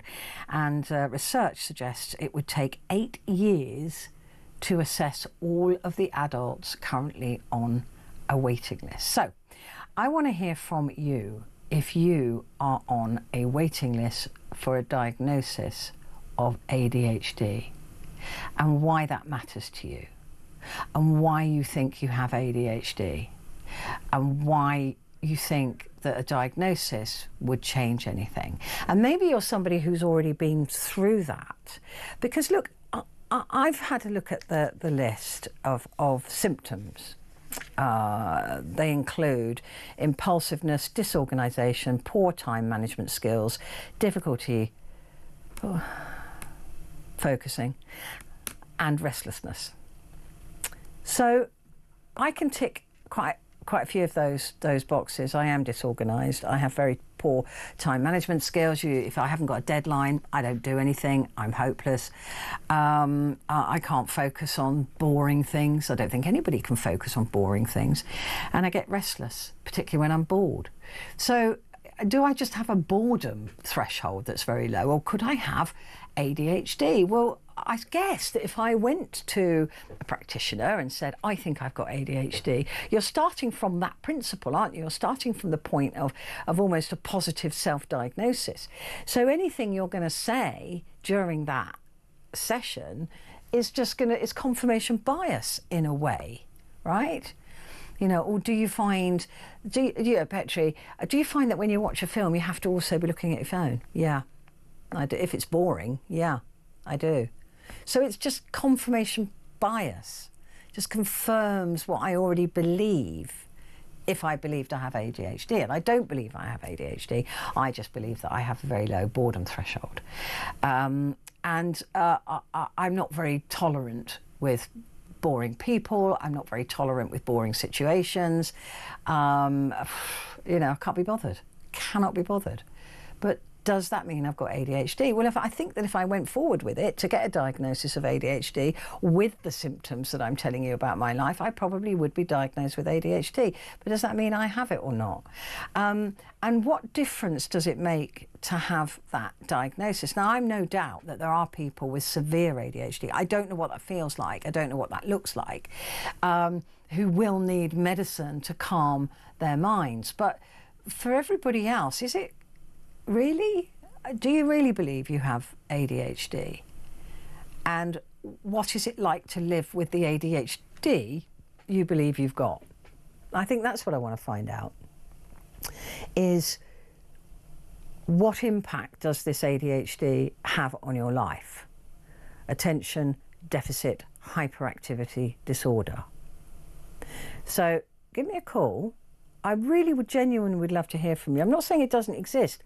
I just wonder what the difference is between being generally sort of can't be bothered and disorganised, how different that is to actual ADHD. So I need educating. Let me know. 0344 499 1000. That's the number that you need to call. And if you want to send me a message, you can do that too. Put the word talk and your message to 87222.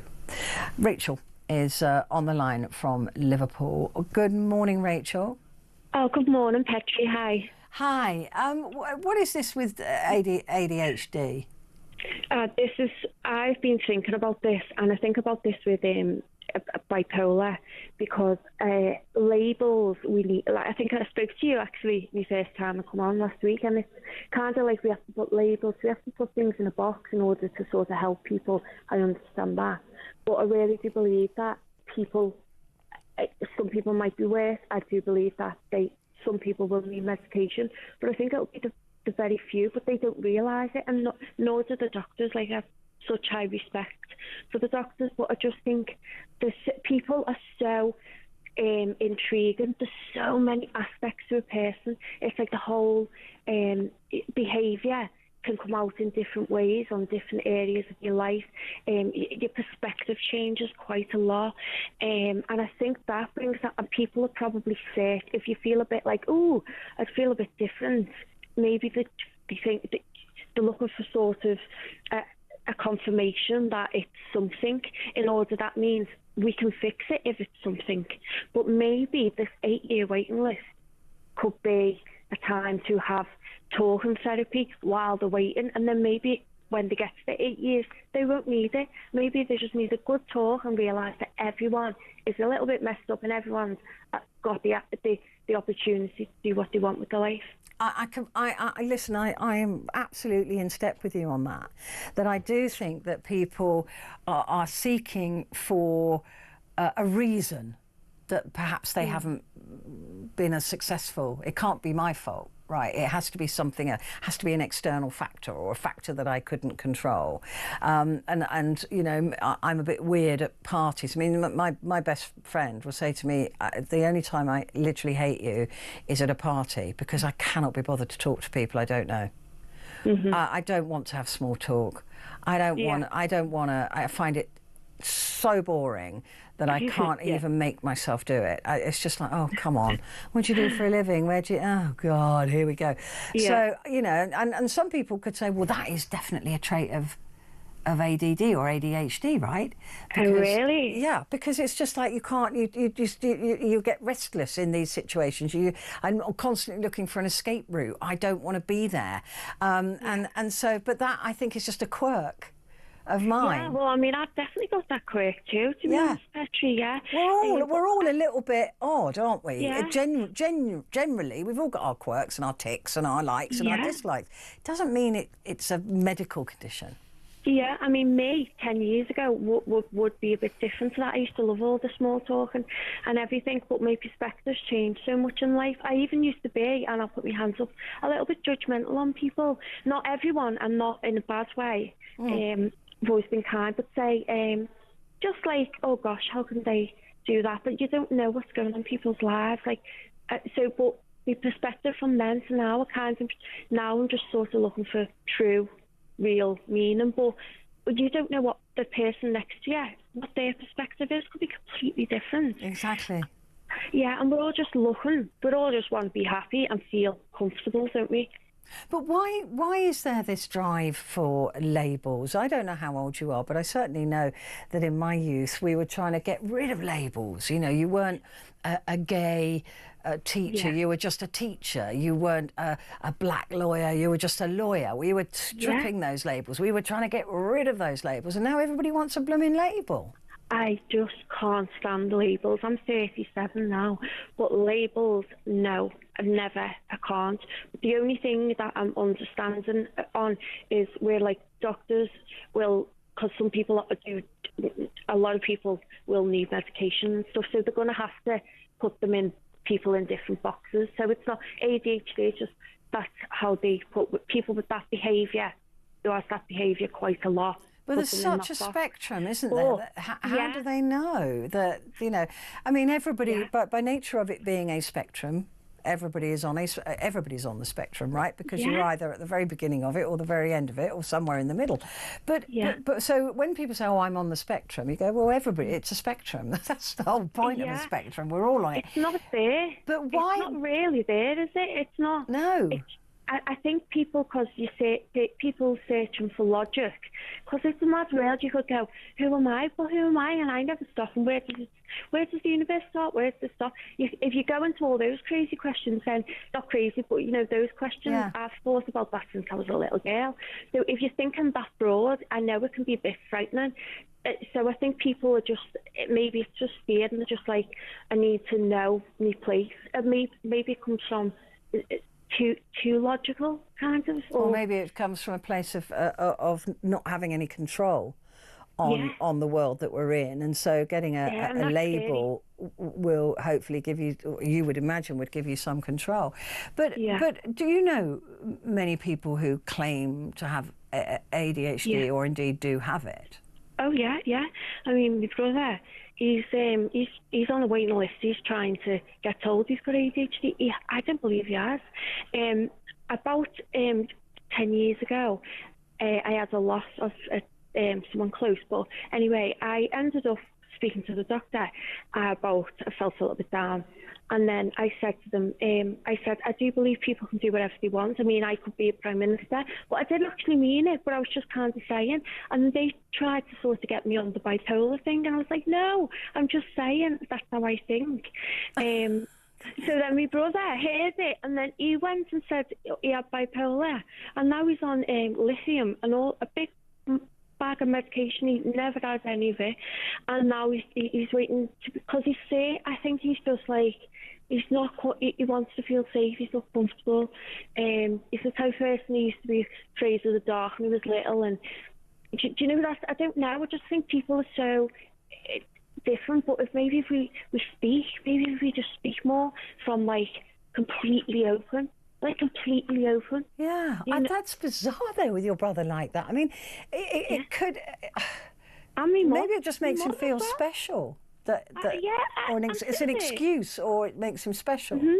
Yeah, and my mum got respect and love for my mum, of course, but she uses it as an excuse every single day when she's rude to me or whatever.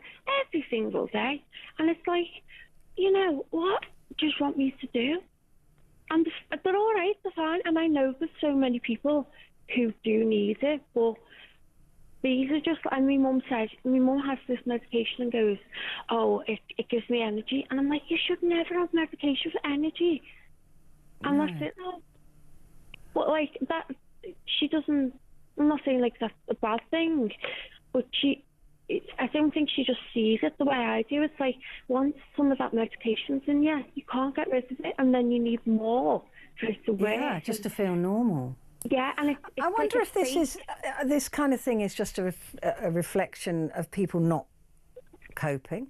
I think it is with the world, trying to blame something for a failure, or relationships not working, or the life that you haven't led that you think you're entitled to.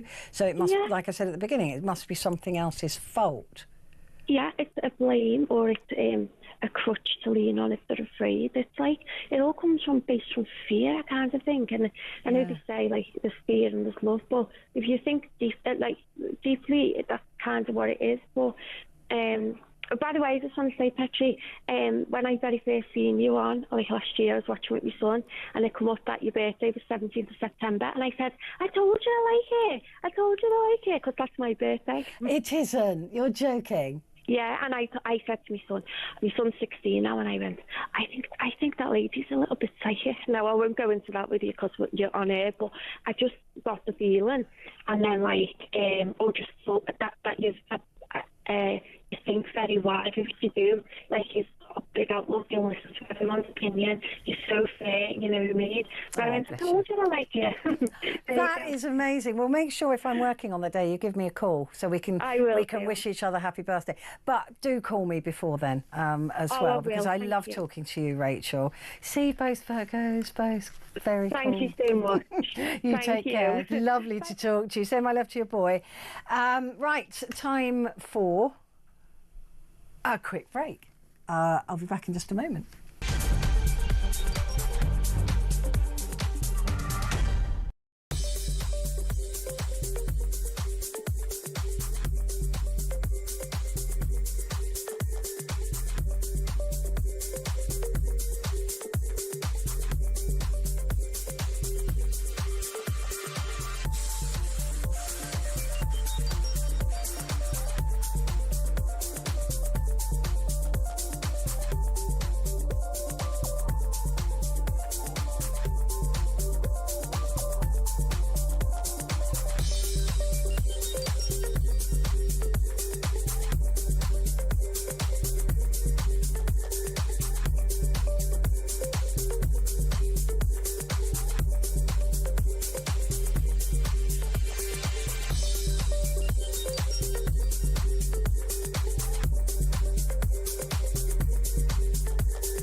across the UK.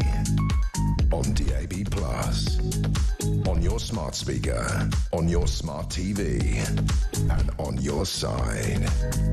This is Talk. Hello there, and a very good morning to you. It is Petrie here with you until 1 o'clock, and we're talking about ADHD and adults' ADHD, because there's an 8-year waiting list at the moment. Well, it will take, actually that's not strictly true, it will take 8 years to assess all the adults that are currently on the waiting list to be assessed. And I just wonder why. I mean, do we all have ADHD? I mean, like I said, a spectrum, right? A spectrum means that everybody's on it. We're all on the spectrum of ADHD. It just depends whether you're at 0 or whether you're at 100, or whatever the spectrum measurement might be. But why is it that I don't understand how bad ADHD can be, that a diagnosis is so valuable to you, and what the reasons are that you're sitting waiting on this list. I'm not saying that I don't think ADHD exists, I'm just not sure that it exists to the extent that we're seeing. And Derek has messaged me in from Manchester and said the only thing a diagnosis gives you is PIP. Is that right? Can you get PIP payments for ADHD? You can. Maybe I will go and join that list after all. Right, let's talk to Gemma. Gemma is in Staffordshire. Good morning, Gemma. How are you? I'm all right. How are you, Petrie? I'm very well indeed, thank you. I'm really excited to tell you one or two things. Oh, good. Tell me. The first one being, my friend went to the Criminal Justice Museum in Nottingham yesterday, and it was a situationship to try and have a day out together. So they had to do role play. So she was in the dock as a man, took her top off, had to take her top off because that's what her character did. And the witness to the crime was her boyfriend, who was right. And then at the end of it, she pleaded not guilty. They didn't care, and they sentenced her to death by hanging. And then they put a black coat over her head and pretended to hang her. And then she left and said, "What happens tomorrow? You couldn't come back." She said, "What, from the dead?" What kind of place is this? It's a museum of criminal justice in Nottingham. And she was a worker for the proletariat. She kept saying to me, "Gemma, I was trying to represent the poor. I'm a girl, but I had to be a man." I was like, oh, God, because they didn't have the vote then, did they, Petrie? And apparently she'd hit her boyfriend, witness, round the head, and don't stop. That does not sound like a fun day out. I'm sorry, I don't... We're in a situationship. I went to this thing to get on with my boyfriend again, and I've come back and, I'm dead. No, that does not sound like a fun day out, Gemma. I'm sure that I will never go there. What about reform, though? Well, the quandary, Petrie, the reform. Yeah. The PIP form, 44 pages. I've just finished it. Filling in to get PIP? Yeah. Filled it in. 44 pages. And they will. A lot of the questions will be the same questions, right? No, that's right. Weirdly, because I'm a teacher, yeah, for my sins, English literature teacher, they don't give you a writing frame. And I did media studies for level 4 kindergarten-esque type ballet kind of, I don't know what I'm talking about, journalism, media and the bias, Tobias Elwood kind of thing. And I'm just thinking, kindergarten, spindergarten, help me be a journalist. I don't know why you'd want to be one. No, it's actually really cool. Gemma, tell me about ADHD. Right, I've got a kid in the kitchen, age 29. He's from Eritrea. Yeah. Born Cairo, Eritrean, Somalian type, on the boat, 7, 29-ish. Amazing. Speaks the King's English. I said the Queen's English to your researcher. Actually, a QC and a King's speech and a King's English. He's cooking me a sandwich, but he's a Muslim, so he doesn't eat pork. Doesn't drink, but he's my friend, and he's such a... these people that are going on having a go at immigrants, and I've got one next to me with ADHD, man. And how does that ADHD manifest itself? How does it impact on me right now? He's just out the shower, and now he's meticulously going around making sure all my wires are on. And he wants to, sort my electrics out and, give my dog a Zen experience. James, you there, bub? He'll be 1 sec. So in ADHD, 1 sec is like a lifetime in politics. Right. I mean, what? So does he lose that attention very, very quickly if he's doing something like making you a sandwich? He'll go off and do something else. And he's not medicated. Right. And does he think he needs to be medicated? Nope. That's how it starts. So you want to talk about the difference between a child and an adult being medicated, right? So a child with ADHD is medicated, right? And then they become an adult, and then suddenly they think, I'm done with that, and now I don't want any medication. They go on and on about that. I don't need the medication, and eventually they settle down in mid-age and go, there is some, medication, actually, in addition to all the other medication that I'm on. So they sort of concert a Ritalin thing. It's like nothing compared to like other drugs that they have to take just to be a 40-year-old man. Yeah, I mean, you've got multiple sclerosis, which I didn't know, and also Claire Muldoon's got a heart condition. Well, I didn't know any of this, and you're just revealing it to me now. And I care about you both, and I'm thinking I'm going to go into a career in journalism. I'm going to be on my own because you two aren't going to be there for me. Oh, bless you, Gemma. We'll try and hang around. I'm not planning on going anywhere because I can sit down while I do this job, so it's fine. Gemma, great to talk to you. Thank you very much indeed. ADHD, high functioning. I mean, again, I don't. If you're high functioning, doesn't that mean it's not a problem? Why would you need to medicalise high functioning autism if it kind of works for you? I think the problem is that I don't really understand ADHD, because I think all of us are a little bit get bored or can't concentrate. I don't know. Tristan is in Bedford. Good morning, Tristan. Morning, Petrie. The irony, that's exactly what I've been diagnosed with. I'm high-functioning autistic. Oh, right. Now, good. That's interesting. What does that mean? Because if you're high-functioning, doesn't that mean you're coping with it? Absolutely. I was diagnosed back in 2019 because of, it was the partner I was with at the time. She kept saying that, you're autistic, and kept saying, because of certain things I don't like if I walk into a messy room, I'm like, I don't like it. Things have to be a certain way.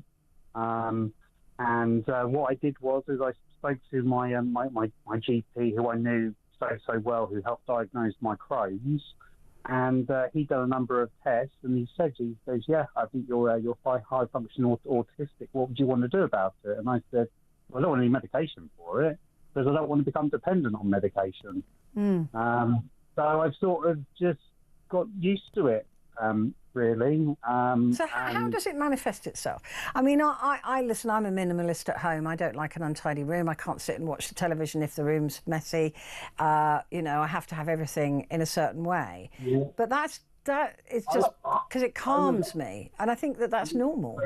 Yeah, well, I think that is normal. But I suppose I become quite obsessed with certain things, and I latch on to certain things. Like, for example, with my Crohn's, I've become so obsessed with it that I know so much about my illness, and I tell my specialists and doctors, when it comes to treatment, when I have flare-ups and things, I'm actually telling them what they need to do. They don't tell me what they need to do. I say, no, we don't do that. We've got to do this. Right. Different things like that. And I've been off medication since 2013 from my Crohn's. But with my autism, I have been asked to be prescribed different things, but I refuse to do it. Yeah, I mean, why would you be prescribed? I mean, high functioning means that you're high functioning, right? So that it would mean that it presumably doesn't have a negative impact on your life.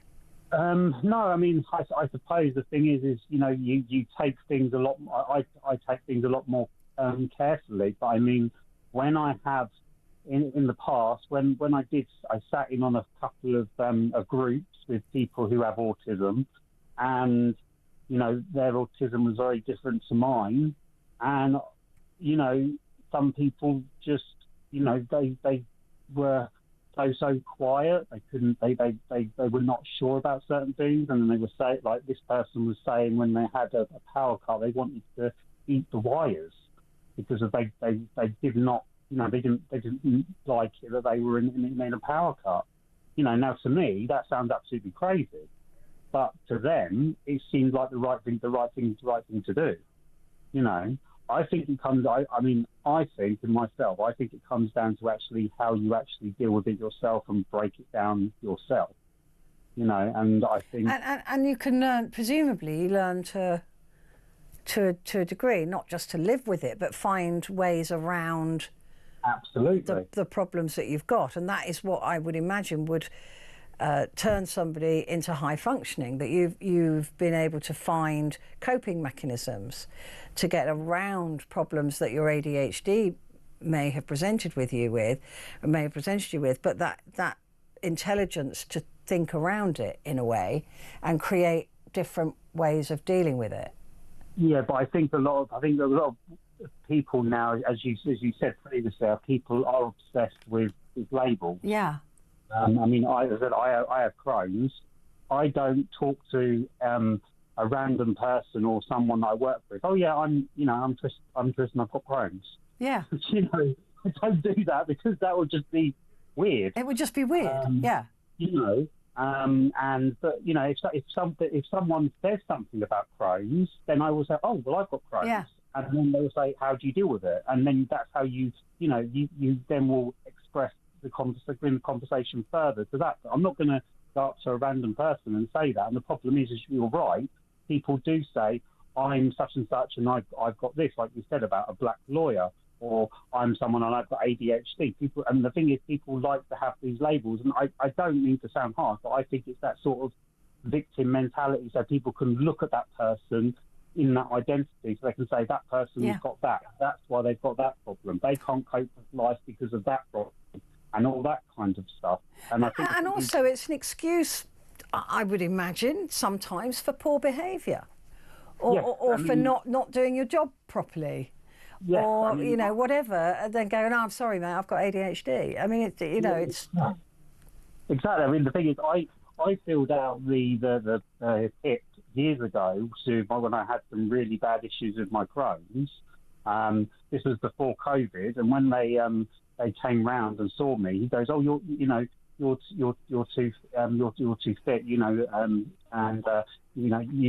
deal with your Crohn's really, really well." When it should really be, if you've got Crohn's or you've got an issue, it should be looked at where you've got that issue, so you should qualify for PIP. But it's a case of, if I didn't look after myself well with my Crohn's, then I would have more serious issues with my health, and serious issues with other things, and then I would need help.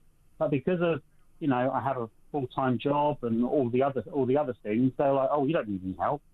So you're looked at as, if you deal with your illness really, really well, you're penalised for it. Or if you deal with something really, really well, you're penalised for it. Whereas if you can't deal with your illness, or you can't deal with your disability or whatever it is, then they're like, oh, well, we'll help you. And it is a bit odd, isn't it, that there should be a starting point. In what way do you think your ADHD, your high-functioning ADHD, has helped you? My high-function autism. Oh, sorry, autism. Sorry. It's helped me do my due diligence on absolutely everything. Actually being able to notice. In my job, I a lot of it is down to compliance. So you look at things in much more detail. If you want to get it right. Whereas I think if someone didn't have that, they just look at it and not really look at it in much detail. But obviously, you don't think about the causes and the consequences of that. Whereas I do think about the consequences of my actions, and I think a lot of people don't take accountability for those actions. But as I said, with my autism is something that I do think about, and I'm thinking, and I think about those things a lot more in depth than other people do. A lot more detail, for example. I mean, I suppose an example of this is when I was very, very young, when I was a child, when I would play a computer game, a racing game, a lot of people would just do a couple of laps, whereas I would have to do the entire 100% race distance. Really? So for like 2 hours doing the 70-odd laps. And you couldn't just stop it at any point. You had to do the entire laps, the entire race season, and I would save it and go back to it, and it would take me months and months and months. But I was like, I've got to do it. I have to stay in that routine. I have to do it. And that's the thing is now, so many things, I have a routine. And I can't, if that routine is scuppered or derailed in some way, then I'm like, oh my God, that shouldn't happen. So you have to go back to the beginning again and start it all over again. Exactly, and that is the immense frustration. And when you have to change something, it's like, you're sort of like, I can't, that's going to take hours if I have to change that. Oh, and you just, you grit your teeth, but obviously you're an adult now, so you can't really, you have to go, well, I have to change it. So I can't really do anything about it. I have to change it, unfortunately. But obviously when you're a child, it's very different because it's like, well, I'm a child, so I don't have responsibilities and everything like that. So I can do it to the nth degree. I mean, it sounds fascinating. I mean, it sounds very much a positive, actually, in your life. I think it gives me structure. I think it's gave me structure for a long time. But I think it does come down to that sort of mentality. I think because of how my like in 2006, I dropped out of uni and went off to America, and I just done it. I was just go see my friends. They dropped out and I went on my own. And then when the money ran out, and I called my parents and said, "Oh, could you send money?" And Dad said, "Well, no, I'm not sending you any money. If you get a job out there, will you come home?" And it's a case of you have to think of that sort of, well, I don't want to go home. So you have to sort of think, well, how do I stay here? What do I have to do? And then whereas a lot of people will just go, I'm going home. Yeah. No, I mean, look, for me, it sounds like you've wrung the best out of it in life, and made it fit the world that you're in. I mean, it sounds absolutely fascinating. Tristan, thank you for that. I've learned an awful lot. Thank you so much. I've really found that interesting. I've got to take a quick break though, but I'll be back in just a sec.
across the UK.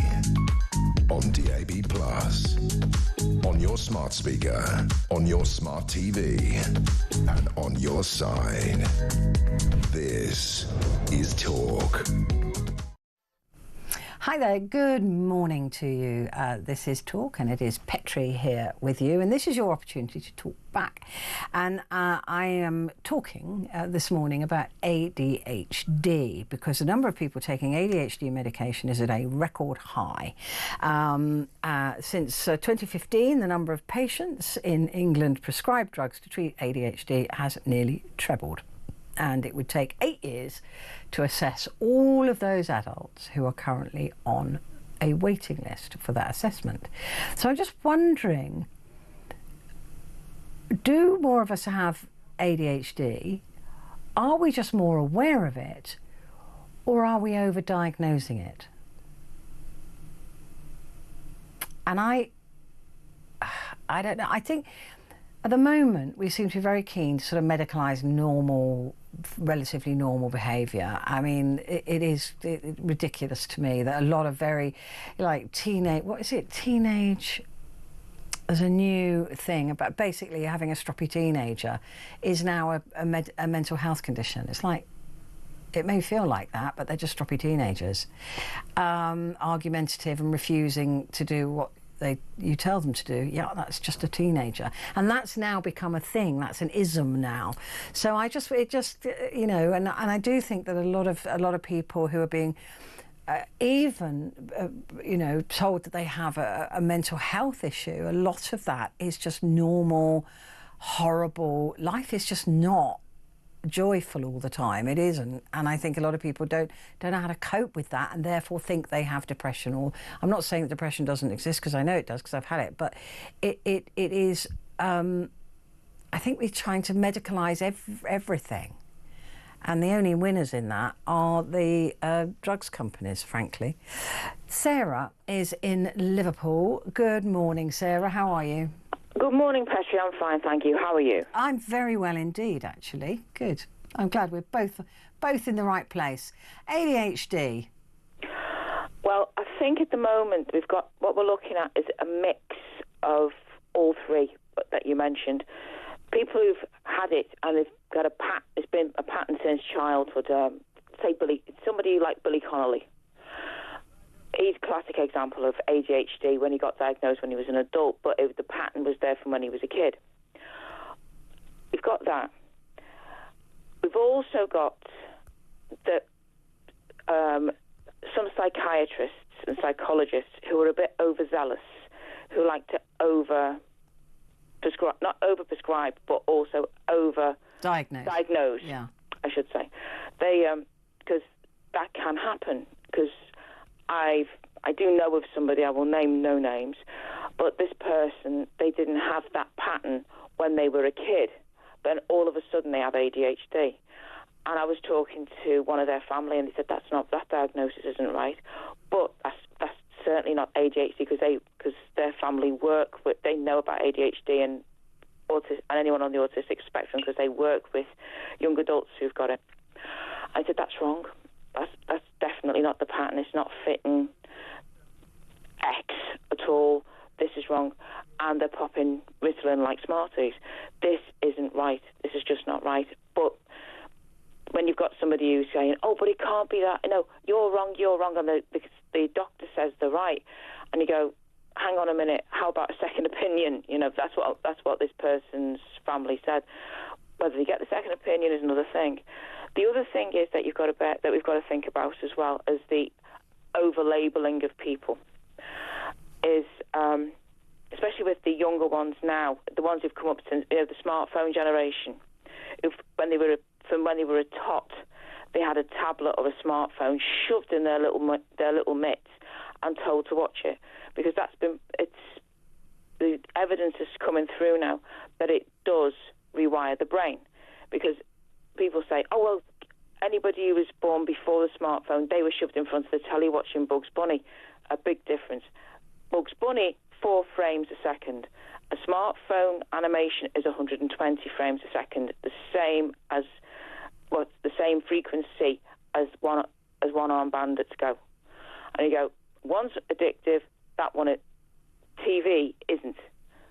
Simple as that. And it's starting to come out now.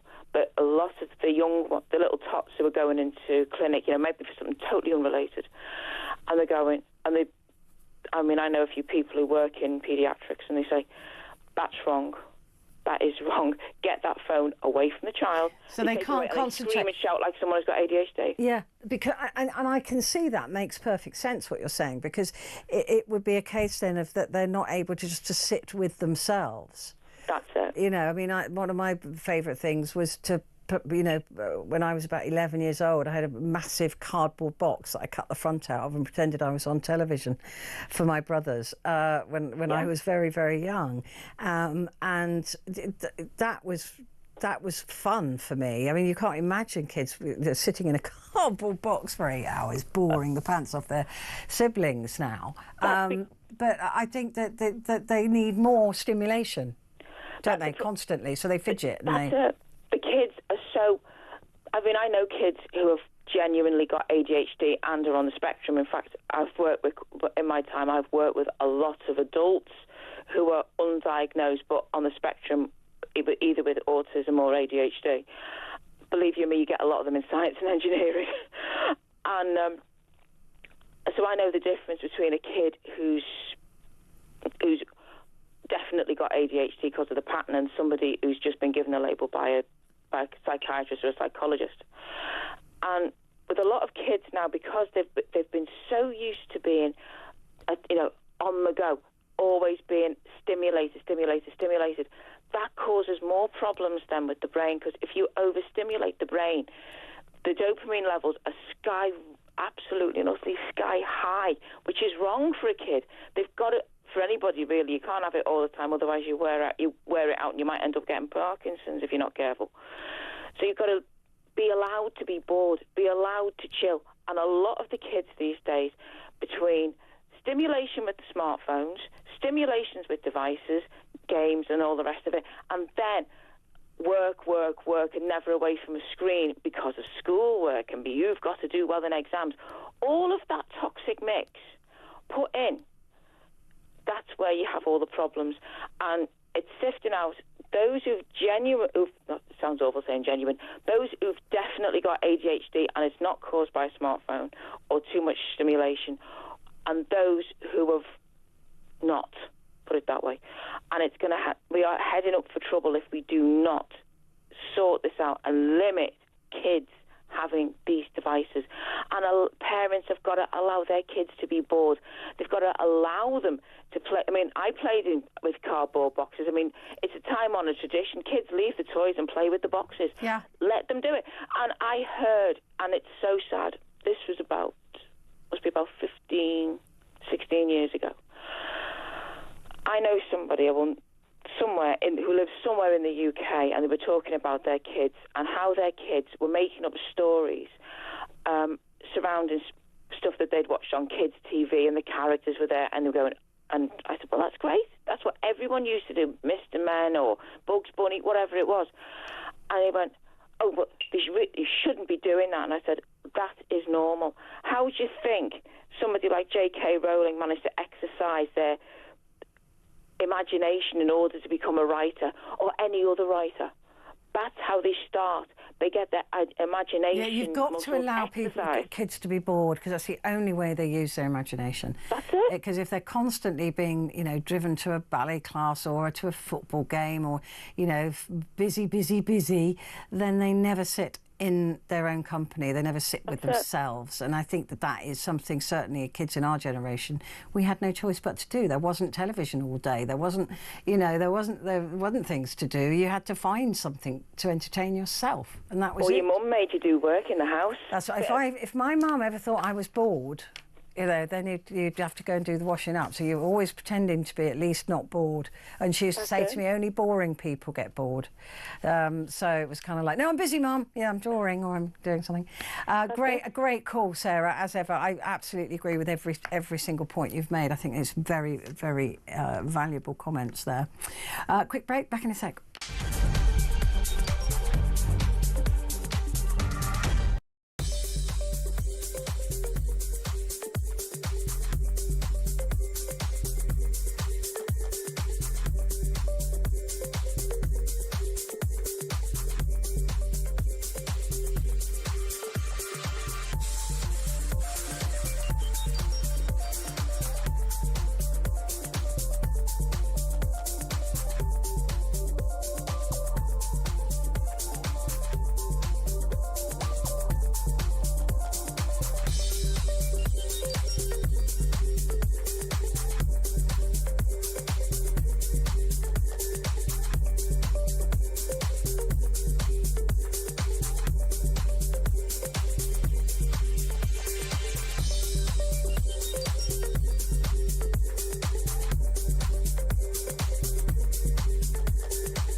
the UK.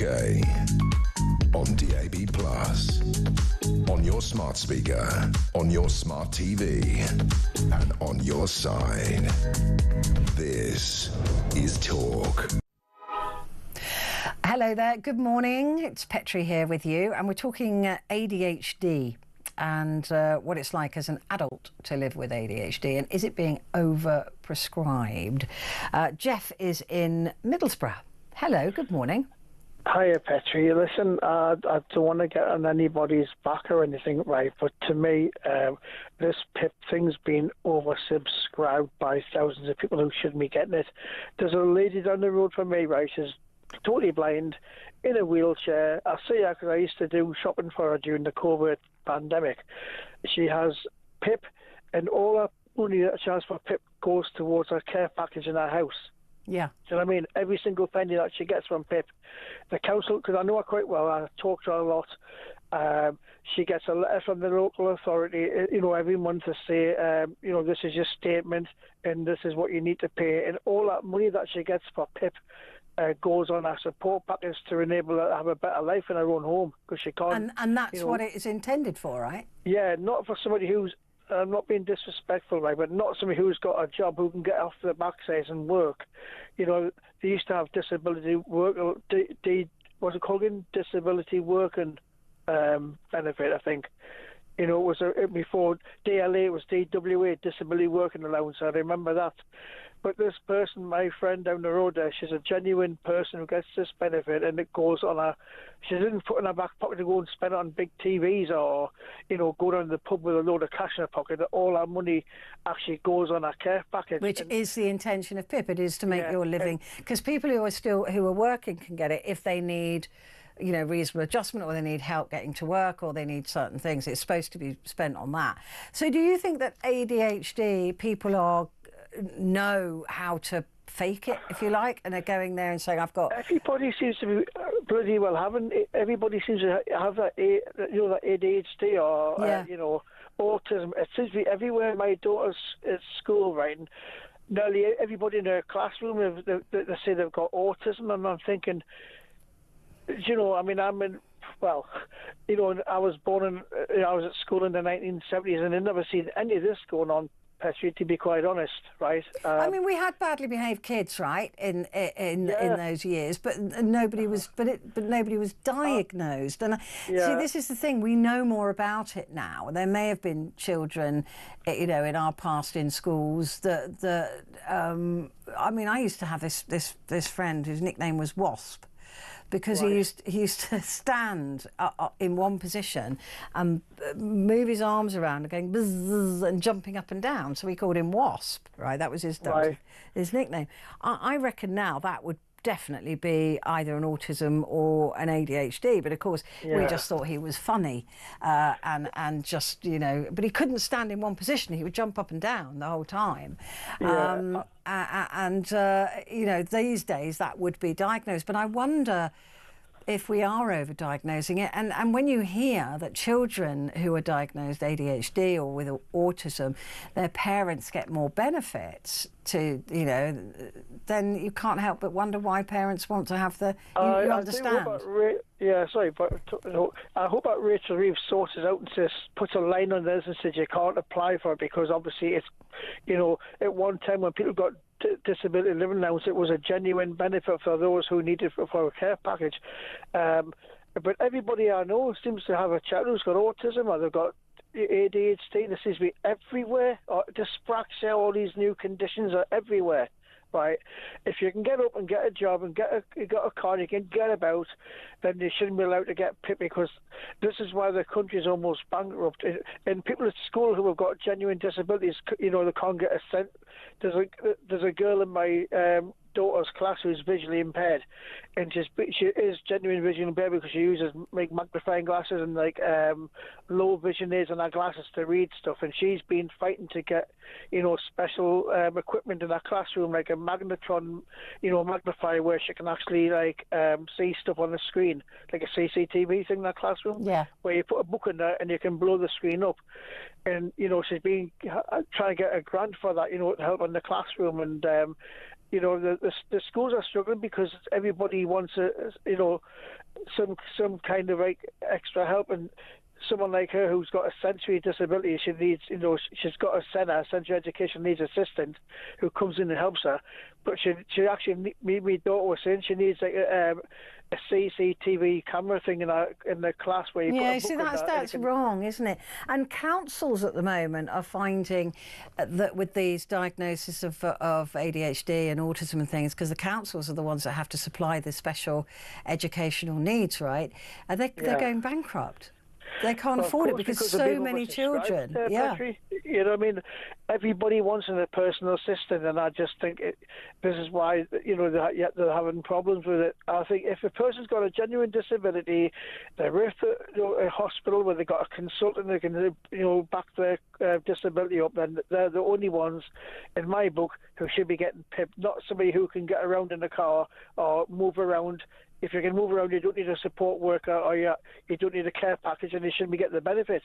Simple as in my book. Yeah, I don't disagree with that. I mean, there will be some people who say, but I am working, but I need, a taxi to work because of particular issues, right? And so that they may need the money for that. But you can get a bus pass from the social services. You can go down to the social services and get a form from the council, and if you've got a genuine disability and they know you can get a bus pass for people who are disabled as well. Not just visually impaired people.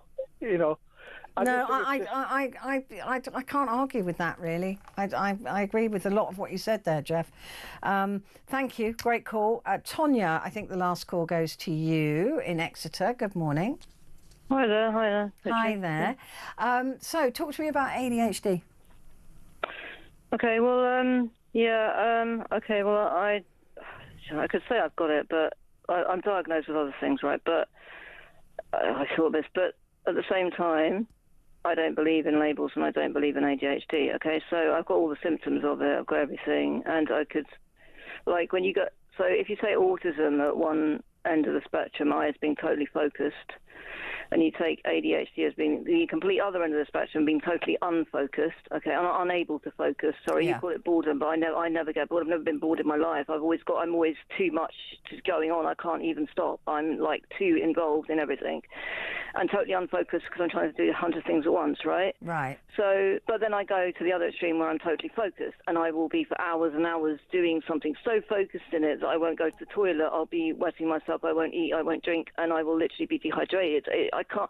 So I will go from the one extreme right to the other, right? So what I'm saying about this is that you could be both and anything, but and some people are diagnosed with both ADHD and autism. But the point is, I don't believe in any of these labels, and that is because, okay, so I'm not saying people don't have problems. I mean, I've got myself, but I have massive problems. But it's the labeling, right? It's subjective according to the clinician, and if you go into the history of where that comes from, i.e. psychiatry, and the Rockefellers, how they set it up, and prior to that as well, but where it came from, and this arbitrary labeling, which is subjective, these labels are subjective, the DSM classification and these things, ICD here. You think, well, who decides this? Because it was one guy, basically Krepelin, who kind of decided the modern psychiatric label. In the 1700s, wasn't it?